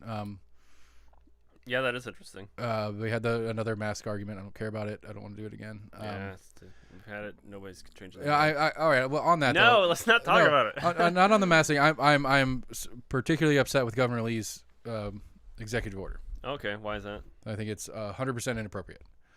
When, especially out of him. A different governor, I might have a different conversation. He called it a compromise. That's not a compromise. It was a compromise with not making everybody come back to the office. But everybody wanted to come back to the office to do it, apparently. I mean, it was my guess. Yeah. But what was it? Sexton was calling for a special session to do. He wants to run for governor. That's what he was doing. Doesn't matter. The point is, it's all politics. But if you're gonna if you're gonna run on the idea of and they've done it multiple times, if you're gonna run on the let local take care of their business, then let local deal take with care it of their if local business. doesn't do what you want them to do. Well, that's the problem is that Tennessee Republicans are all about local control until Democrats have local control, and then they're like, hey, whoa, no, don't do that, don't do that. Yeah. Be consistent. It's do local control when you do it the way I want you to. Yeah. And, just if you don't like how the Democrats are running Nashville, I understand, but also the people in Nashville elected those people, so... that's what they chose. They chose those people. So. And I think it comes down to a structural problem. Like it or don't like it, that's who the electorate chose. Right. And they didn't choose you 9 times out of 10 anyway. Yeah. Because but I don't like that's one of the things I take major issue with. Like on the mass part of it, whatever side you stand on, it doesn't matter. This was there was no way to win this. This was it's not comparable to leaving Afghanistan, but there was no way. There's no way the school board. Some people think it is. There's no way the school board is getting out of there with a win. There's a group of people that are hard and fast on A. There's a group of people that are hard and fast on B, and then there's probably the majority of people, just like regular politics, that just wants to go to tomorrow. Mm-hmm. They just want another day. So there's a group C, which is probably physically the majority. Mm-hmm. And they're like, oh, okay, whatever. And so, but for those that are adamantly A, if the board chooses on behalf of A, those that are B have no choice. They have nowhere to go. They have no options. And that's the problem with me is the way the system's set up, because you can't pull your kids out of school and just do nothing with them. You have to put them in, either homeschool them if you're capable, or you have to put them into private school, which you probably can't afford. Mm-hmm. So if you can't you do like online stuff? Isn't that a thing? No, not in Knox County school systems. You'd have to go to some third-party private online school if you can find one. Oh, okay, I thought it was provided that you could have online. No, that's one of the things the state put down the first session of this year. Is that so basically in Knox County school-wise, there is 3 new schools in Knox County that started this year, and it's an elementary, middle, and high virtual school. So you can't go to that for free. You can go to that for free, but you have to be accepted to that, and it has the same maximums as any of the other schools of equitable levels. So I think the largest an elementary school is about to be is like 500 kids or something like that. So I think 500 virtual kids. So there's 500 virtual elementary kids max. So if 1,000 sign up, they have to pick and choose which 500 get it. Okay, interesting. Yeah, and so that's the deal currently. And then we have this other layer to it is that we don't get to do virtual days as backups in case, either the whole system has to shut down or none of the system shuts down. So if my kid's at Rocky Hill and there's an outbreak, half the teachers are out sick, either all of Knox County schools shut down or my kids go to school without teachers.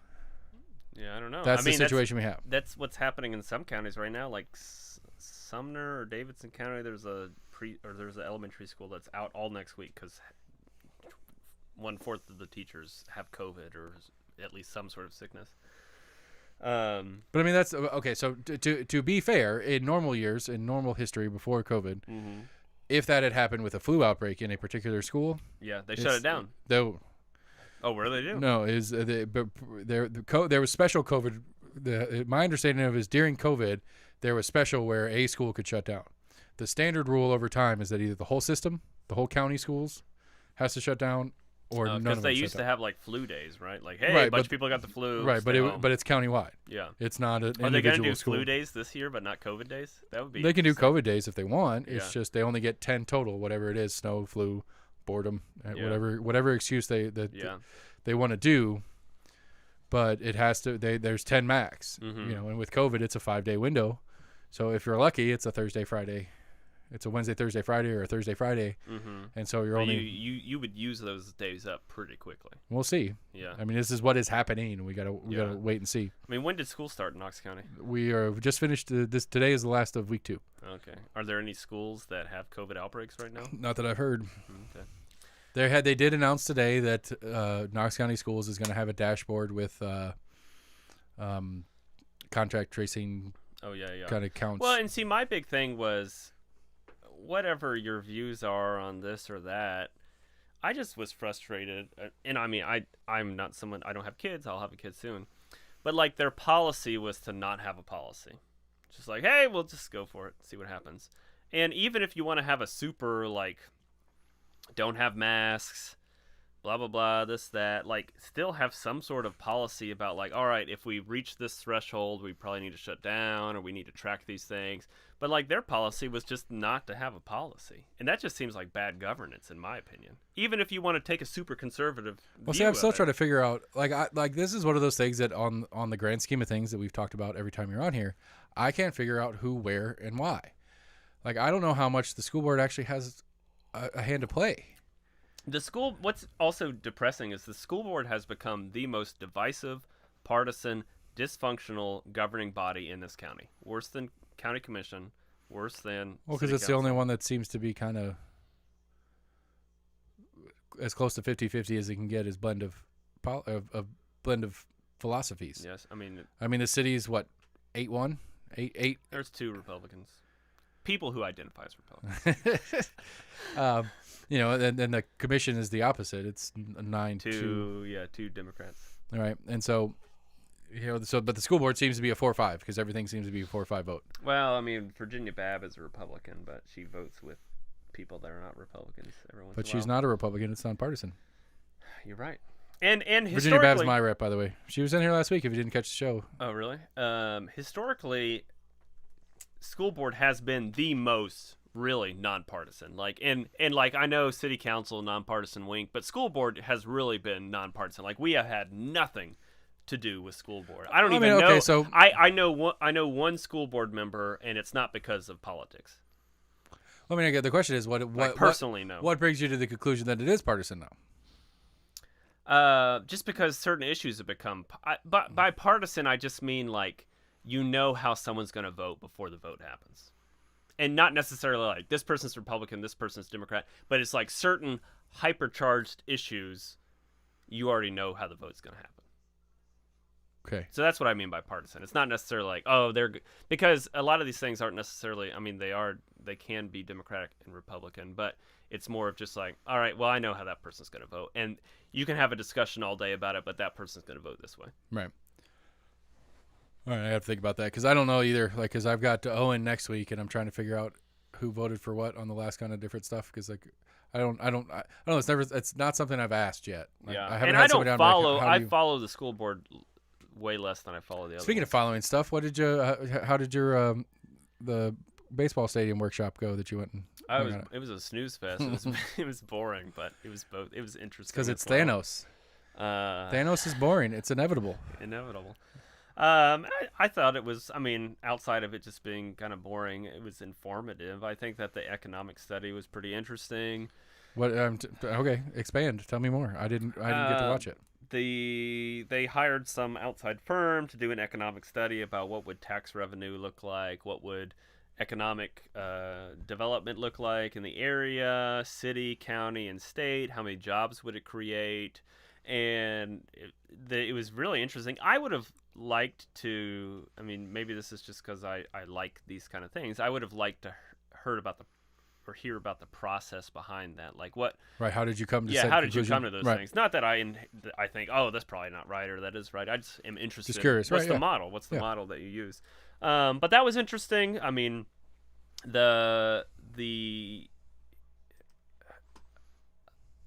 think that I do think it's a misconception that people think that this whole thing is being rushed, because this has been talked about for many years. And there's been many meetings about it, and I think there's many critiques you could make of it, but I don't think one critique could be that it's being rushed. I mean, I see from a real media coverage standpoint of it, and maybe it's me and just the timing of me and how it got into this and kind of stuff like this. It didn't exist when we started. Like, I know it existed, right? It existed, but as far as something that I recall seeing a clip on the news that Randy Boyd wants to move the Smokies to town. I don't remember hearing any of that. I mean, it started with Mayor Rajero, 2019. I mean, it started even before that. There were talks even going back 20 years. But I mean, as an entity, I mean, the coverage didn't start until recently. Right. Yeah, but And I think that's also a fault of the local media. I mean, I agree, but I'm just saying for me and for me, a sideline reporter here, yeah. who only I mean, gets I guess mine- I can understand why people would think, oh, this is being super rushed. right, Yeah. is that like I didn't know this was a thing at all. I didn't know there's any conversation about it. I had no idea what the lease agreement is that's going on up there in Sevierville. I'm, sure it'd be great to have a baseball team back. Yeah. Like if you would have asked me 2 years ago, hey, they're talking about putting the Smokies downtown. Yeah. Sounds cool.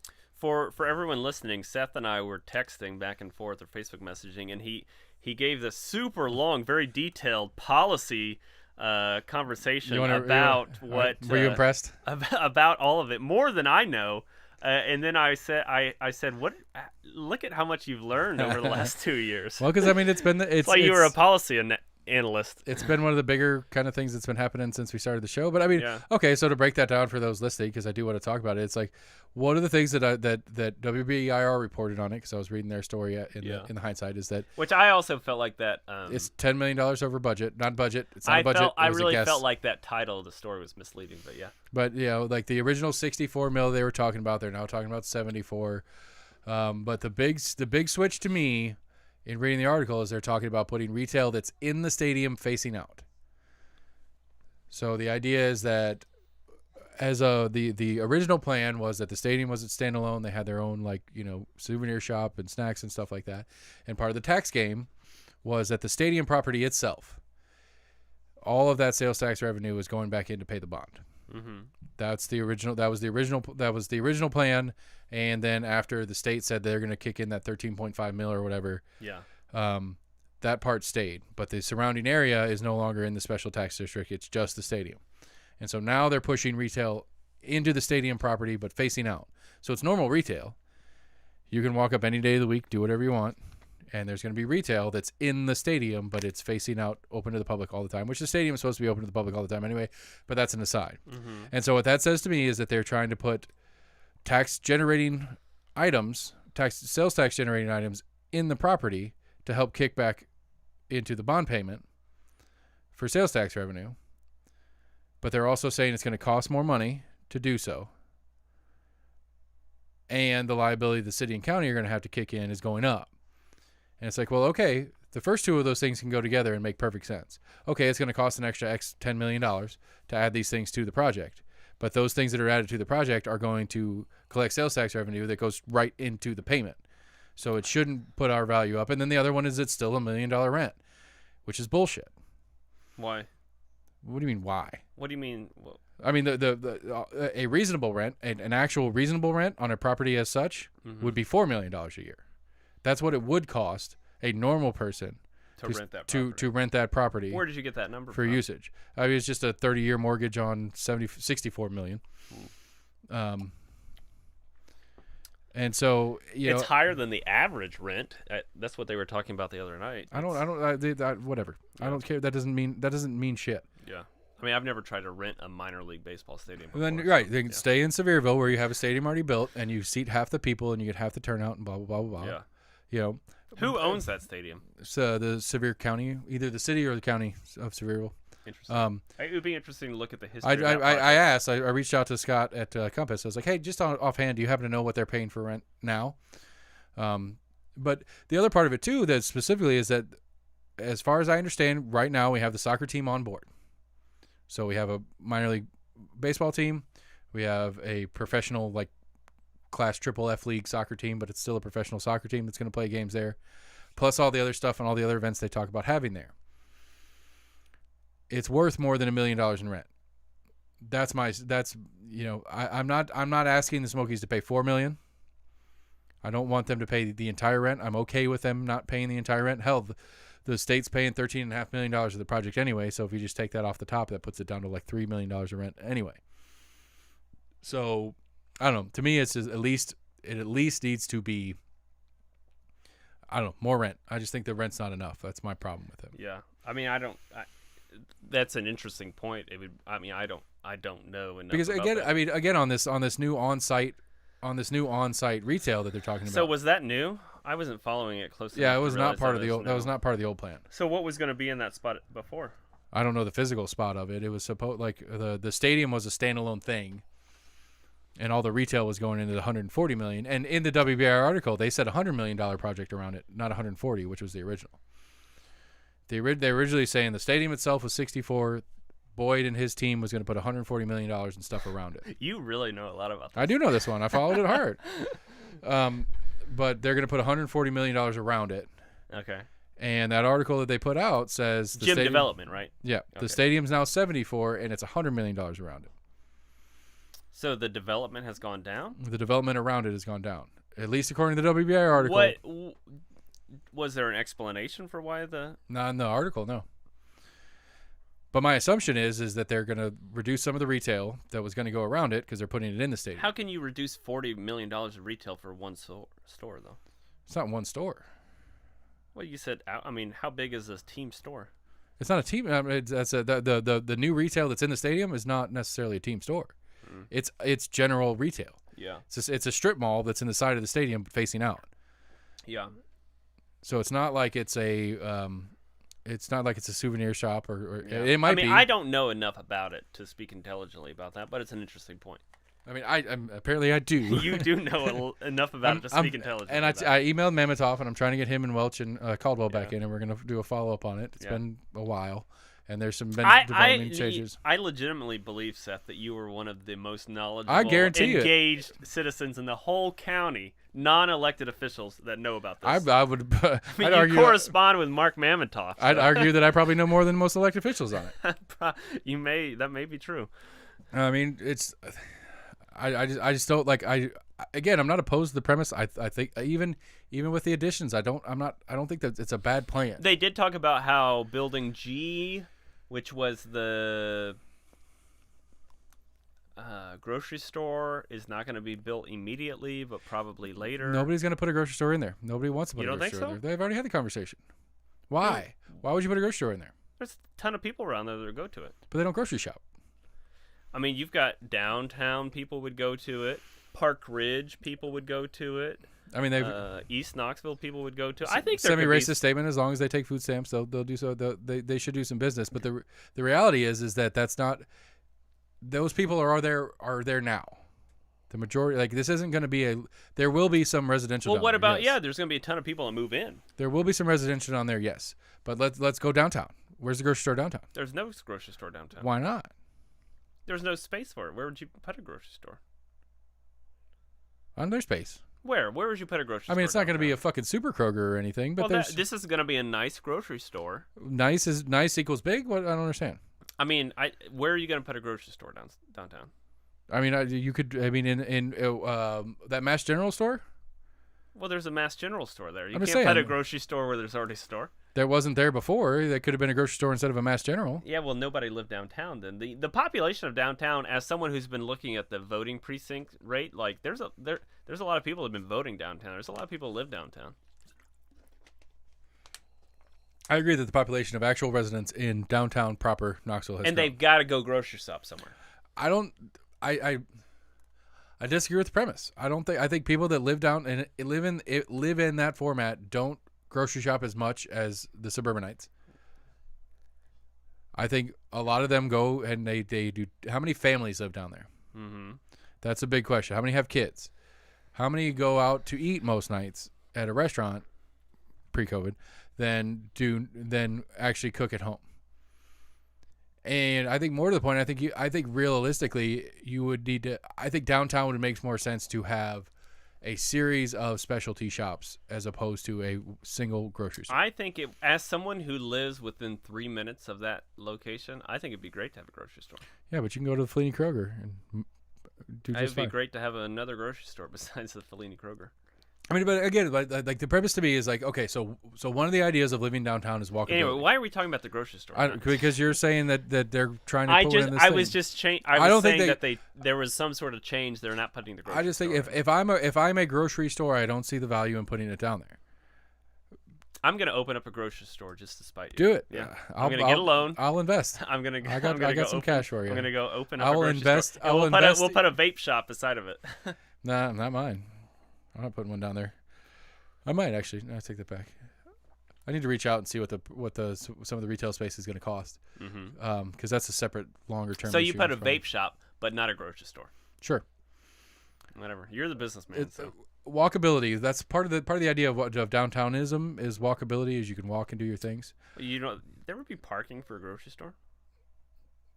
Maybe underneath the bridge, all right there. Okay, so I live in one of the lofts above, like right there on Gay Street, above Gay Street, and I have what? Yeah, you can walk down there and walk back groceries. Okay, but when you go grocery shopping, do you buy a bag full of things, or do you buy a lot of stuff? I mean, you can take people that live downtown have cars. I don't disagree with the fact that they have cars, and I don't disagree. But if I have a car, I'm going to go to a grocery store. Yeah, a full-on grocery store. Why do you think this wouldn't be a full-on grocery store? Why would I go to one? Why would it matter to me if one's a half a mile away or 3 miles away? I have access to grocery stores already. I can go to the Publix on the other side of campus, and I'm fine. Yeah, I mean, whatever. But my point is that if you're driving, that is a nice Publix. It is a nice Publix, yeah. But if you're driving, it's hard to get to. Though. You have access to a number of grocery stores already. Yes. So the need for a grocery store downtown only makes sense if it's a walkability thing. It's the only way to make sense. Is that if you're trying to promote walkability, so I can go down there, grab a bag of groceries. But it's not just downtown. It's East Knoxville. It's Park Ridge, Old North, Fourth and Gill would go there. That's super close to Fourth and Gill, actually. It's closer. It could be closer than the Fellini Kroger. Fellini Kroger. I mean, really, the Fellini, the big money Kroger lobbyists are going to try and stop that grocery store. Or they would do it themselves if they actually thought it had a fucking chance of making them money. Yeah, which they don't. Obviously, very close to that Kroger, but that Kroger is also very they would close to the other. They would Kroger. shut down that Kroger in a heartbeat if they thought they could get away with one downtown that did better. Yeah, that Kroger is a dump, and they've treated it as such for decades. Big money grocery doesn't want that store to come downtown. That's my story. No, big money grocery doesn't want to be that store downtown. Yeah, that's why. That's why I'm gonna get a loan. The only way you're gonna do it. open up a grocery store, and right. I'm gonna make a bunch of money with all that grocery knowledge you have. Yeah. On how to run a grocery store. Yeah. I run a local political party. How hard can it be to run a local grocery store? Right. Yeah. Things that actually matter to people get a little more complicated than politics, buddy. Making sure I got bread and milk. Yeah. That's big stuff. There we go. I'm in. I'll help. I'll invest. Mm.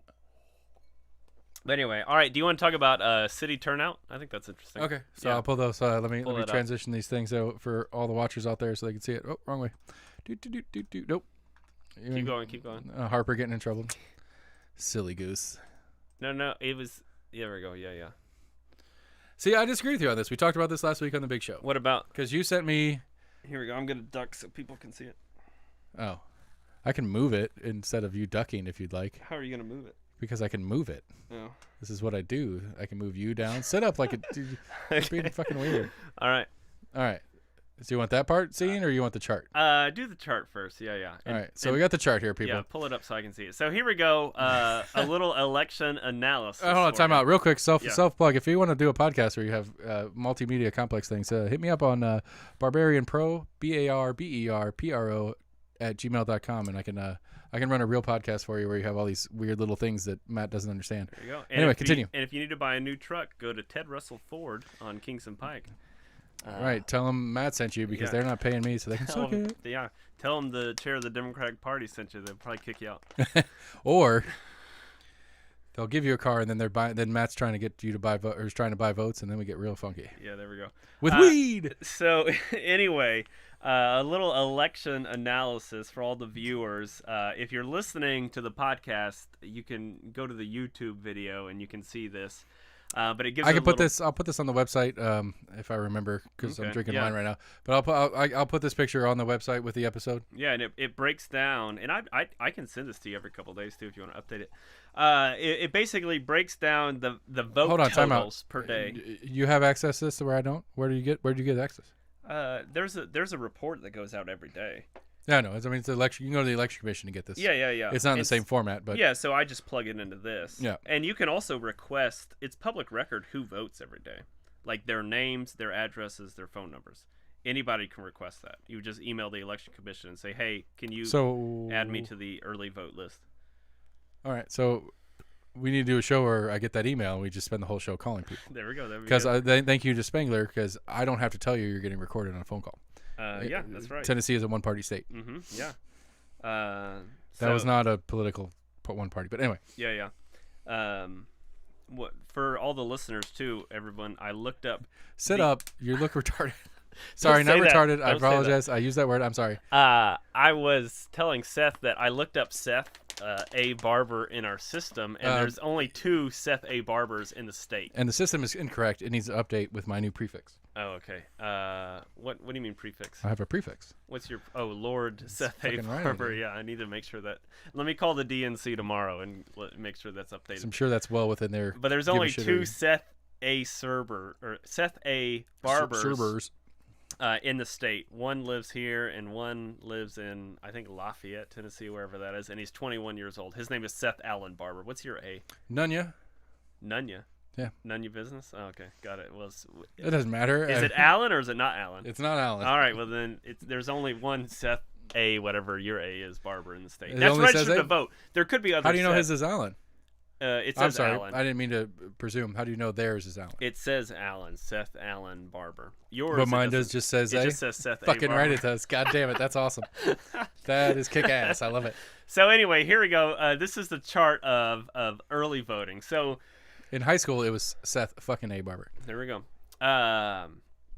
It compares 2017 municipal city election primary, 2019 municipal city election primary, and 2021. So obviously we're in the 2021, and this cycle is the same one that happened in 2017. So Right. the people that are up for election now were the people that were Right. up for We made election. that point is that the 19 doesn't count because you have a mayoral run and it's a whole different animal. Yeah. I mean, on the last show we pulled a couple days earlier version of this up, and I mentioned your analysis, and I disagree. But go ahead and do yours, and I'll do my inverse. My now. Okay. Anyway. So anyway, what's interesting is that, like Seth said, 2019 was mayoral race, so it's a lot more excitement, more people coming out.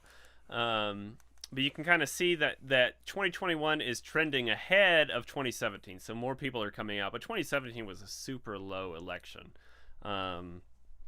just for whatever reason it was. When you look at the numbers, though, it still is like there are just not that many people that are voting, and that's when I think I've talked to you about this before. When you talk about the logistics of a campaign, it is way easier to get someone who comes out and votes most of the time in certain elections to persuade them to vote for you than it is to get someone who never votes in elections out to vote. It takes more money, it takes more time to get someone who doesn't vote out to vote than it does just to persuade someone who already votes. But what's interesting about this is that what I think is interesting is that you can tell the days that it rains. Mm-hmm. And a lot of people think that politics and turnout, it's just about like how you a lot of it is psychological. It's like, oh, it's raining today, I'm not going to go vote. Like the day right there where there was 230 or whatever, that was the day that it was like pouring down rain, and so people didn't come out and vote. But you'd think you'd have a big upswing on the following day because I didn't vote yesterday because it was raining. I'm going to go vote today. Yeah, but then they forget to vote, and they're like, oh, yeah, blah, blah, blah. And then you can see from the other cycles that towards the end of the 2 weeks, people are like, oh, crap, I forgot to vote. I need to go vote. And then that's when you have 1,000 people turn out, 1,800 people turn out. And so a lot of this is just human nature and psychological that, like, oh, it's raining, I'm not going to go vote today. All right. So, but on the so what were you talking about? My theory, or well, I mean, my I'm gonna say like analysis? to me, what it says about the races we're having. Yeah. One, it's a primary. Mm-hmm. So again, this is comparable. These are comparable primary races that we're looking at. Yeah. But one, it's a primary. So, and I guess one question I have that you might know the answer to that I don't know is in 2017, was it the same? Did we have 3 of the 5 that were real primaries? 2017. SEMA's had multiple people. Gwen's had multiple people. Lauren's had multiple people. Stephanie Welch's. Did you know Stephanie used to be on city council? I did. Yeah. Had multiple people. Tommy has never been elected. Tommy has never been elected. And then which other ones are we talking about? 2. Andrew Roberto. Yeah, actually, I think every single one last time had more than 2 people. All right. So then my analysis of this is that you're losing. Incumbents are losing right now. Maybe not all of them. Why? Because You think the incumbents are losing by just looking at this? Mhm. What? I think incumbents are going to make it past the primary. I think all 5 incumbents are going to make it through the primary process. Yeah. But we have more voters coming out. There's less to vote for right now. Because in your quick recollection of it, at least 4 of the 5, if not all 5 of the 5 last time were contested primaries, where 2 of these aren't even contested. So if I'm in District 3 with Seema and Nick, why am I going to go primary? What's the point? I mean, really, like, why would I go primary? It doesn't. There's zero point to it, or 2. From a campaign perspective, it builds energy. You don't want to come out with 0 votes. Right, but I'm just saying, But, if you're in 2 or 3, someone could have 0 votes and go to the general. Well, they're not going to have 0. They're going to vote for themselves, so they're going to have at least 1. I mean, hopefully. But I have to think about it for a second. But most of the candidates that I've had in here, because if I've had them in here, I follow them on Facebook, have shown the picture of themselves coming out of the voting booth. So. And hopefully they can read. At least presumably they at least voted for themselves. But so I guess my point is that 2 of the races, essentially, there's no reason to vote for it in the primary. Some people are going to still go do it, but it's not. There's not an excitement to it, right? So turnout's up against the comparable in 17. But population has grown in 4 years. Percentage-wise. I mean, I don't know. I mean, you'd have to. But also, I mean, it's also there's more campaigning going on now than there was 4 years ago. I don't know. I guess to me, in my and you and I will give you expertise above me in this one at least. But to me, it reads that there's more activity going on, and I would assume that there's more activity because there's want for different. My assumption with more activity is a change motive, not of the same motive. It goes in. I mean, like right now in California. Yeah. Like right now with the Newsom recall is the problem. When is that? September? The problem with the Newsom recall setup is your party in California has this weird problem of, well, we want somebody needs to change that. We need you to vote no on the recall, but if you do vote yes, we don't have a candidate. We don't want to put a candidate up because that is leaning you to vote yes for the recall part of it. That is a really that's a dumb law that has gotten my party in trouble multiple times. Somebody needs to change it. It's a weird system because your party gets recalled all the time. I don't understand. Well, the last person that got recalled was a Democrat. It is weird. It is weird that you're gonna have it on the same ballot. Yeah, and it's weird how easy it is. What do you mean how easy it is? Like it does not take that much to get a recall election going. Like if somebody has a bad month as governor, which every governor has, they'd be like, let's recall this SOB, then they just get organized, they get the signatures, they can do it. But how many signatures we talked about? I can't remember, but it's too easy to do. Oh, okay. Because this does not happen in any other state except for California. Okay. And it happens like every 15 years. Gotcha. All right, so anyway, so that's my like what I see when I look at the chart here, I guess, is that the turnout is up. Now you made a good point, and I don't know the answer to it. Is turnout up in relation to population growth? Absolutely not. Realistically, I don't have the means to do the quick math now, but just picking a couple days, day whatever 183 and 284, that's 100, which is a little over 35% increase on that day. I would say just a quick eyeball. Yeah, I mean it's not just population. I'm saying there are more people though. But no, I understand what you're saying. What I would say is that more people and less value in there's less contested primaries. So you're basically saying that the more people are coming out are more conservative people to come out against the incumbents. Perhaps. Okay. And that does bring up a valid point, is that the left side tends to be more happy or more on board with early voting and absentee voting than the right does.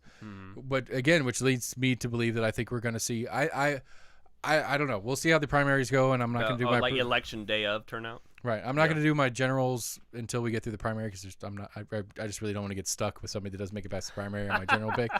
But we'll all laugh at you. Yeah. I mean, I will laugh at myself because I don't know what the fuck I'm talking about anyway. But I just think there's a kick up in turnout to me generally feels like a change. Yeah, okay. No, I understand that. So what I would say my analysis is if you have this concerted effort by conservatives to get conservative people out and get conservative people onto city council in a city that is center left, liberal center left. And if there's press about that, then that's going to get more center left liberal people out, because they're going to say, "Oh, look at these people organizing. We need to get out and vote." People that didn't vote 4 years ago because they're like, "Oh, whatever, don't care." I don't think you should make the assumption that all these people that are coming out that didn't come out in 2017 are conservatives. I'm not saying they are conservatives, but I'm saying they have questions about what is.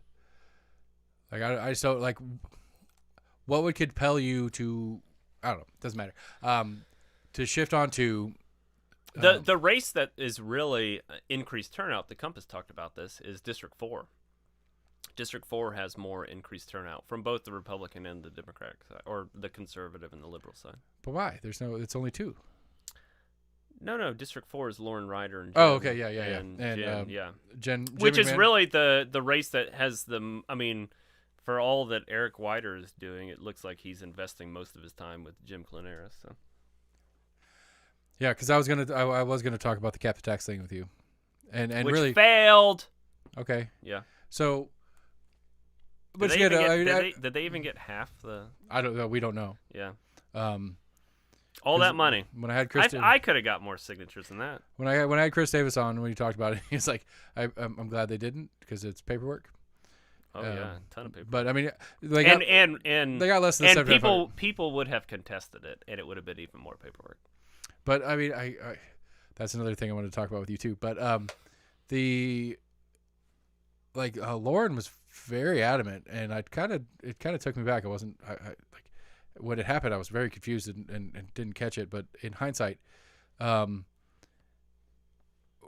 policy pushed aside to have a constituent-led initiative, trying to do a ballot initiative as a constituent. Constituent-led.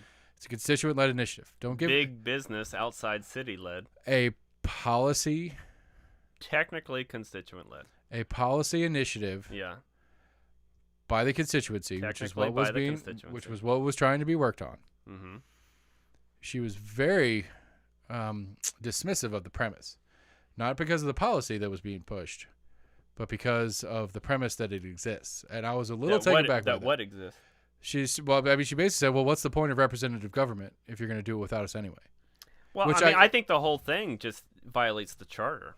I don't care. That's not what we were talking about. City council has the right, whether you like it or not, to raise taxes or decrease taxes. And that's not what we're talking about. That's not what I'm talking about. Yeah. And this is where it got weird with me and Lauren, because that's not what I was talking about either. Mm-hmm. And she wasn't catching what I was trying to say. The feeling I got from Lauren in the conversation was that the idea that a constituent would want to force something on the ballot that the city council didn't want to do was a problem. That's what she said. I mean, I don't. Now, in context of what we were talking about, I can give I will give a little bit of latitude in that she was pushing back against the specific and not really taking consideration. But the quote she said was that, "What's the point of a representative government if you're going to do it on your own anyway?" Second part was a paraphrase. No, well, I think what she's saying is that the essence of what that failed referendum was. That's not what she said. What she said. I mean, you would have to ask her about that. I can't speak for Lauren. But you're trying to cover for her. I am saying you're trying to make it sound like she didn't say. I haven't watched that episode. I don't know what she said. I'm telling you what she said. I was here. I did it. From my own conversations with multiple people, including Lauren, I think the essence of what she was trying to communicate is that what that failed initiative was trying to accomplish was a violation of the system of government. No. What city council is. I mean, and in reality, and you and I both know that whole initiative had nothing to do with actually trying to get the thing on the thing anyway. No, it didn't. It was trying to turn out people to vote, which is why I think the increase in turnout actually makes sense. You think that the increase in turnout is because of that referendum? I don't know. Let's go the pull up the no. Let's from pause the show. Other numbers that I will not share on the show, I disagree. Because somehow, but as the chair of the party, you have access to numbers that I don't. But We'll I mean, have let's access to a database, let's you stop. We'll stop the show. Yeah. We'll do a whole show on it. Yeah. I'll email Chris right now, and Chris Yeah. will send us a list of people who Let's- voted. let's drive to and his we'll house. start fucking calling people and being like, "Why did you go vote today? And who did you vote for?" Yeah. Beside the point, the phrase out of her mouth was, "What's the point of an elected government if you're going to do it without us anyway?" I mean, people vote for Regardless of the charter. people vote for their city council representatives, and city council has the right to lower or raise taxes. Again, you're making you're doing the exact same thing she did. You're making it a specific of the issue. I'm not talking about the issue. I want to get libertarians on the ticket. City doesn't count. It's nonpartisan. It doesn't matter. Well, you can. I mean, I want to do an initiative for I don't fucking know, more speed bumps, because apparently that's what everybody in fucking city wants. yeah, but you don't do an initiative for that. Whatever, it doesn't. I'm just trying to throw one out of the window. Yeah, no. I mean, I fully agree that all citizens should have a right to initiatives legally through the charter. Here's a better one. Yeah. I want oversight on KPD's surveillance usage. Okay. I want that. Yeah. I believe that since I'm paying that fucking bill, I'm not a city resident. We're hypotheticals here. Yeah. Relax, people. But as a city resident, which I'm not, but we're pretending I am for a second. As a city resident, I think I have the right to oversee what KPD is doing on surveillance technology. Yeah. I want that. I want to exercise that right. And I want to stop them from taking things and putting things into play that I'm not okay with. The mayor's office is telling Amelia Parker right now, no, it's not the city council's business. So what's the point of an elected government?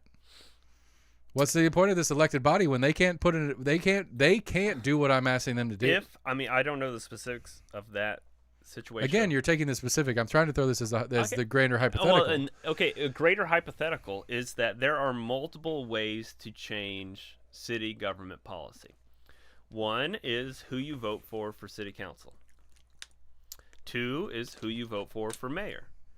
3 would be whatever legal avenues are allowed within the city charter to change policy from a citizen-led initiative or referendum. I don't know the specifics of that, but that's one I know avenue. the generals, and it's fucking hard. That it's is really one fucking hard. avenue that you can do.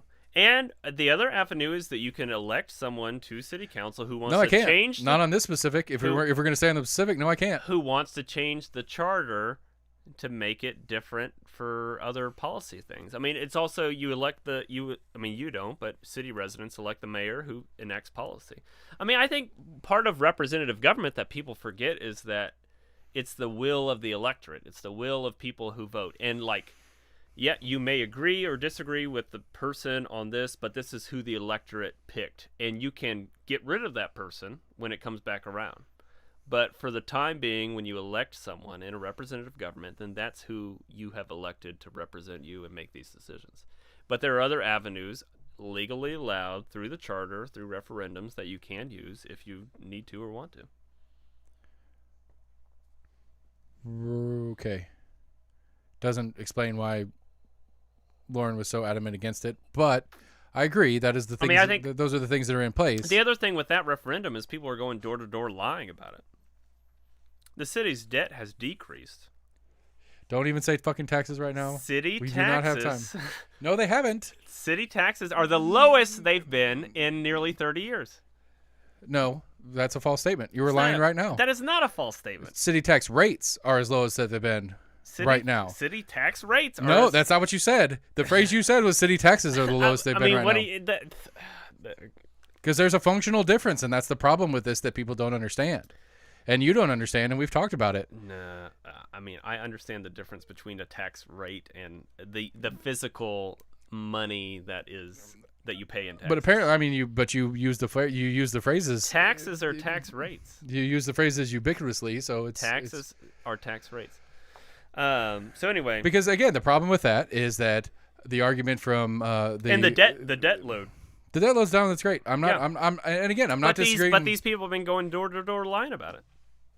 I mean, is it false that we have dipped into the general fund that we haven't more than we have in the past? Who's we? You're not a city resident. I don't know. Ask a city council member. I'm just saying that there's been a lot of misinformation about tax rates. I mean, if you're going to apply misinformation, then you need to. I think it's fair that you back that statement up. So, what do you want me to say? Tax rate? It's the lowest tax rate in the city in nearly 30 years. Okay, I agree with that statement. Under Democrats or under people who identify as Democrats. That was not a choice of the city council by law. The Democrats, quote, nonpartisan Democrats, whatever it is, they did not choose that. Choose what? What are you talking about? They chose to not raise rates, but they didn't choose to lower them. That is state law. They didn't choose to lower them. They are lowered automatically. Yeah, they're lowered automatically. Okay, but they chose not to raise taxes. Yeah, so taxes. I mean, the idea that the city is going to go insolvent is ridiculous. That's what I've heard people have been going to door to door saying, is that the city is going to be insolvent. That's absolutely ludicrous. I mean, the city's in a better financial situation than the county. Well, again, going back to the Lord interview when we were talking about that part of stuff, it's like, well, if you want to cut taxes, what do you want to cut out to make taxes to make it happen? What do you want to get rid of? You want to get rid of the fire department? You want to cut the police in half? Is that what you want to do? Yeah. And then she throws me a chart of here's what our average patrolman on KPD gets paid, and here's what they were paid 10 years ago, and here's inflation for that same period of time. Yeah. We need to pay them more because they're not getting paid. Their raise increase is not. See, that's the other thing is people go around saying, "Oh, the Democrats are defunding the police." We're not. I mean, you're going to have to if you're not going to be insolvent. Yeah, if this tax referendum or whatever these people want to do in so you're going to raise. So they're the ones taxes. Who want to defund the government. But so they're going to have to raise taxes to raise wages for the KPD. No, I'm just saying there's no other way around it. The tax rate is the lowest tax rate it's been in nearly 30 I'm not disagreeing with that. Yeah. I'm not disagreeing with that at all. But the argument is that the tax rate is going to come up. It has to come up. It's not just but it's not tax rate. It's also boosting taxable income. I mean, blighted development, that's part of what the baseball project is that you take development that is basically creating no property tax right now, which will still create no property tax because it's a pilot program, and create other situations around it for economic development, which then create boosting tax revenue for the city. So I mean, you don't just boosting revenue does not just mean increasing the tax rate. It means increasing the tax base. Metro. No, I'm just kidding. Not going on that. Ding, ding, ding, ding. We got there. There you go. You got it in. No, that's not how I want to do Metro anyway. So anyway, there's 6 days left of early voting, and it'll be interesting to see what comes of it. We should have a post-election analysis. That would be interesting. I mean, we can get together on early September. I'm down. That sounds good. I'm happy to. Because there would be a lot of interesting data to comb through in that regard. For sure. Yeah. I bet I'll be. I've got predictions out. I don't think Holt's going to make it through, and I think. When was he on? I guess I missed that show. I didn't see that. It was early July. Wasn't that long ago. I mean, I do. That was when I was on vacation, 3 or 4 a week. So I mean, I'm trying. You were hammering through them. Yeah. I mean, I just can't get the P lady, and I can't get District 1. Did she cancel? I can't. I just can't get, I don't know. David won't come on? Nope. Why? Has he responded? No. Has Elizabeth responded? Yeah, I've talked to her, and she's trying to work with the schedule, but I just can't hammer anything down. That's BS. I mean, that's what Tommy's telling me the same thing too. So it's not like it's. Well, I mean, it's crunch District time 1. now. But Tommy's been on as a city council person, not a campaign. It is crunch time now. What's interesting though is that they always come up when they missed the League of Women Voters Forum, and they're like, "Oh, we all 5 of us had a scheduling conflict." I mean, I don't know. I don't, and for Murphy, I wouldn't talk if I didn't have to right now. She opens her mouth too much, and that's what's got her in trouble in the first place. I mean, why? I mean, realistically, if that was Joe Biden's campaign. Your campaign is I'm not fucking Donald Trump, so I'm just gonna sit in the basement and not talk. That's how Biden became. That's not how he became president. I'm not saying that, but that was his campaign tactic. I don't think she's done any interviews, has she? I don't know if she has or not. I don't think she has. But I don't know. I don't. Has Holt done any other interviews besides you? I don't know. He's a handsome man. Jesus Christ. I'm not into dudes, but Jesus, makes me question some things. He's a handsome fella. If you want a really sexy dude running District 6, I've never met him. Yeah. Like, told the story a couple times. Apologize for people that are still listening. Like, he was an example. Like, I was talking to my kids about like cleanliness and stuff like that, and just like, wash your armpits and shit when you're in the shower. Just clean yourself.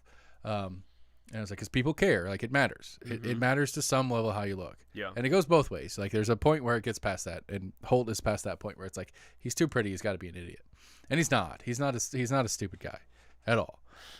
It's just like when I first met him, I was like, that guy's a brick. He's beautiful but dumb.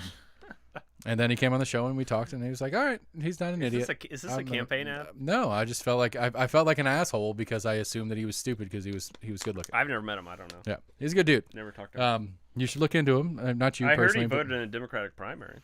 Ooh, well, it's nonpartisan. And donated to Bernie Sanders. Maybe he should have. Maybe he's with the wrong folks. I don't know. Yeah, maybe. I don't even know where to start on that one. But I had something else and I lost it.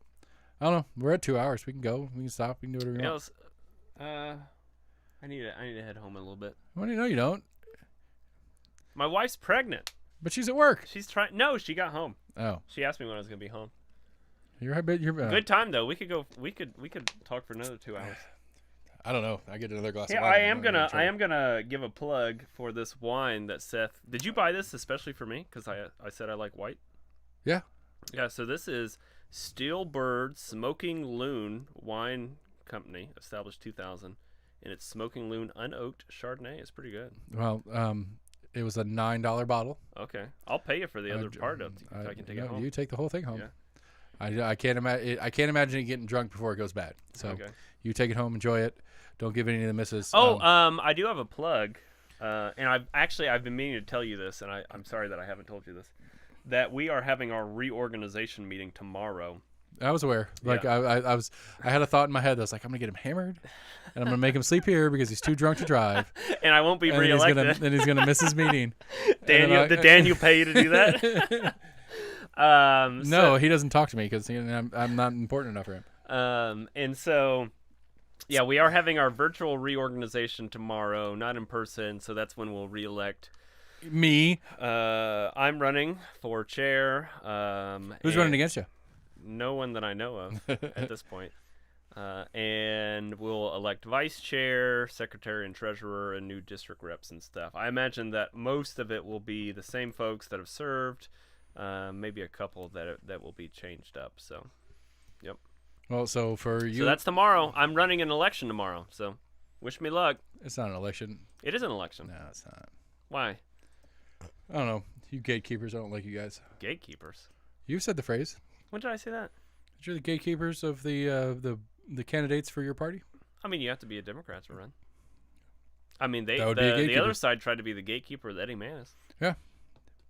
And I resent that for both of you guys. Yeah. So I mean, it's fine with me if he runs. I don't care. I mean, realistically, my goal is to turn him into at least an independent, if not get him a third party. Eddie, when's the last time you talked to him? I don't think he did. I don't think he went to Lincoln Day dinner tonight. I don't know if he did or not. Yeah, I'm trying to get him on the show right now.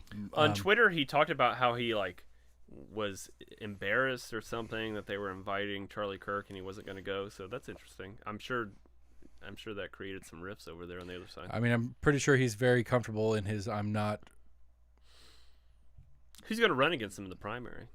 Surely somebody will. I don't know. We'll see.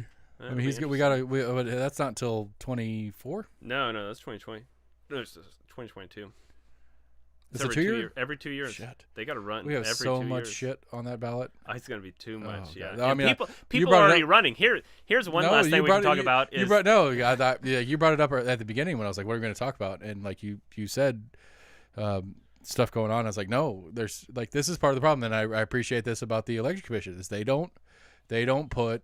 are not putting 22 ballot stuff on their website yet. Mm-hmm. Like if you pull a treasurer right now, then you need to, that they're going to pull that and they're going to show it. So you have your treasurer and the paperwork side of it, but they're not going to show anything of it yet because it's too, and one of my frustrations is that from the president all the way down to county commission and city council, people start their campaigns way too damn early now. There's no reason. See, I push back a little bit on that locally because because 22 we'll have like May primary. May primary. We'll have a May primary, and then it's an August primary / county general. Yeah. And then we have a November. Yeah.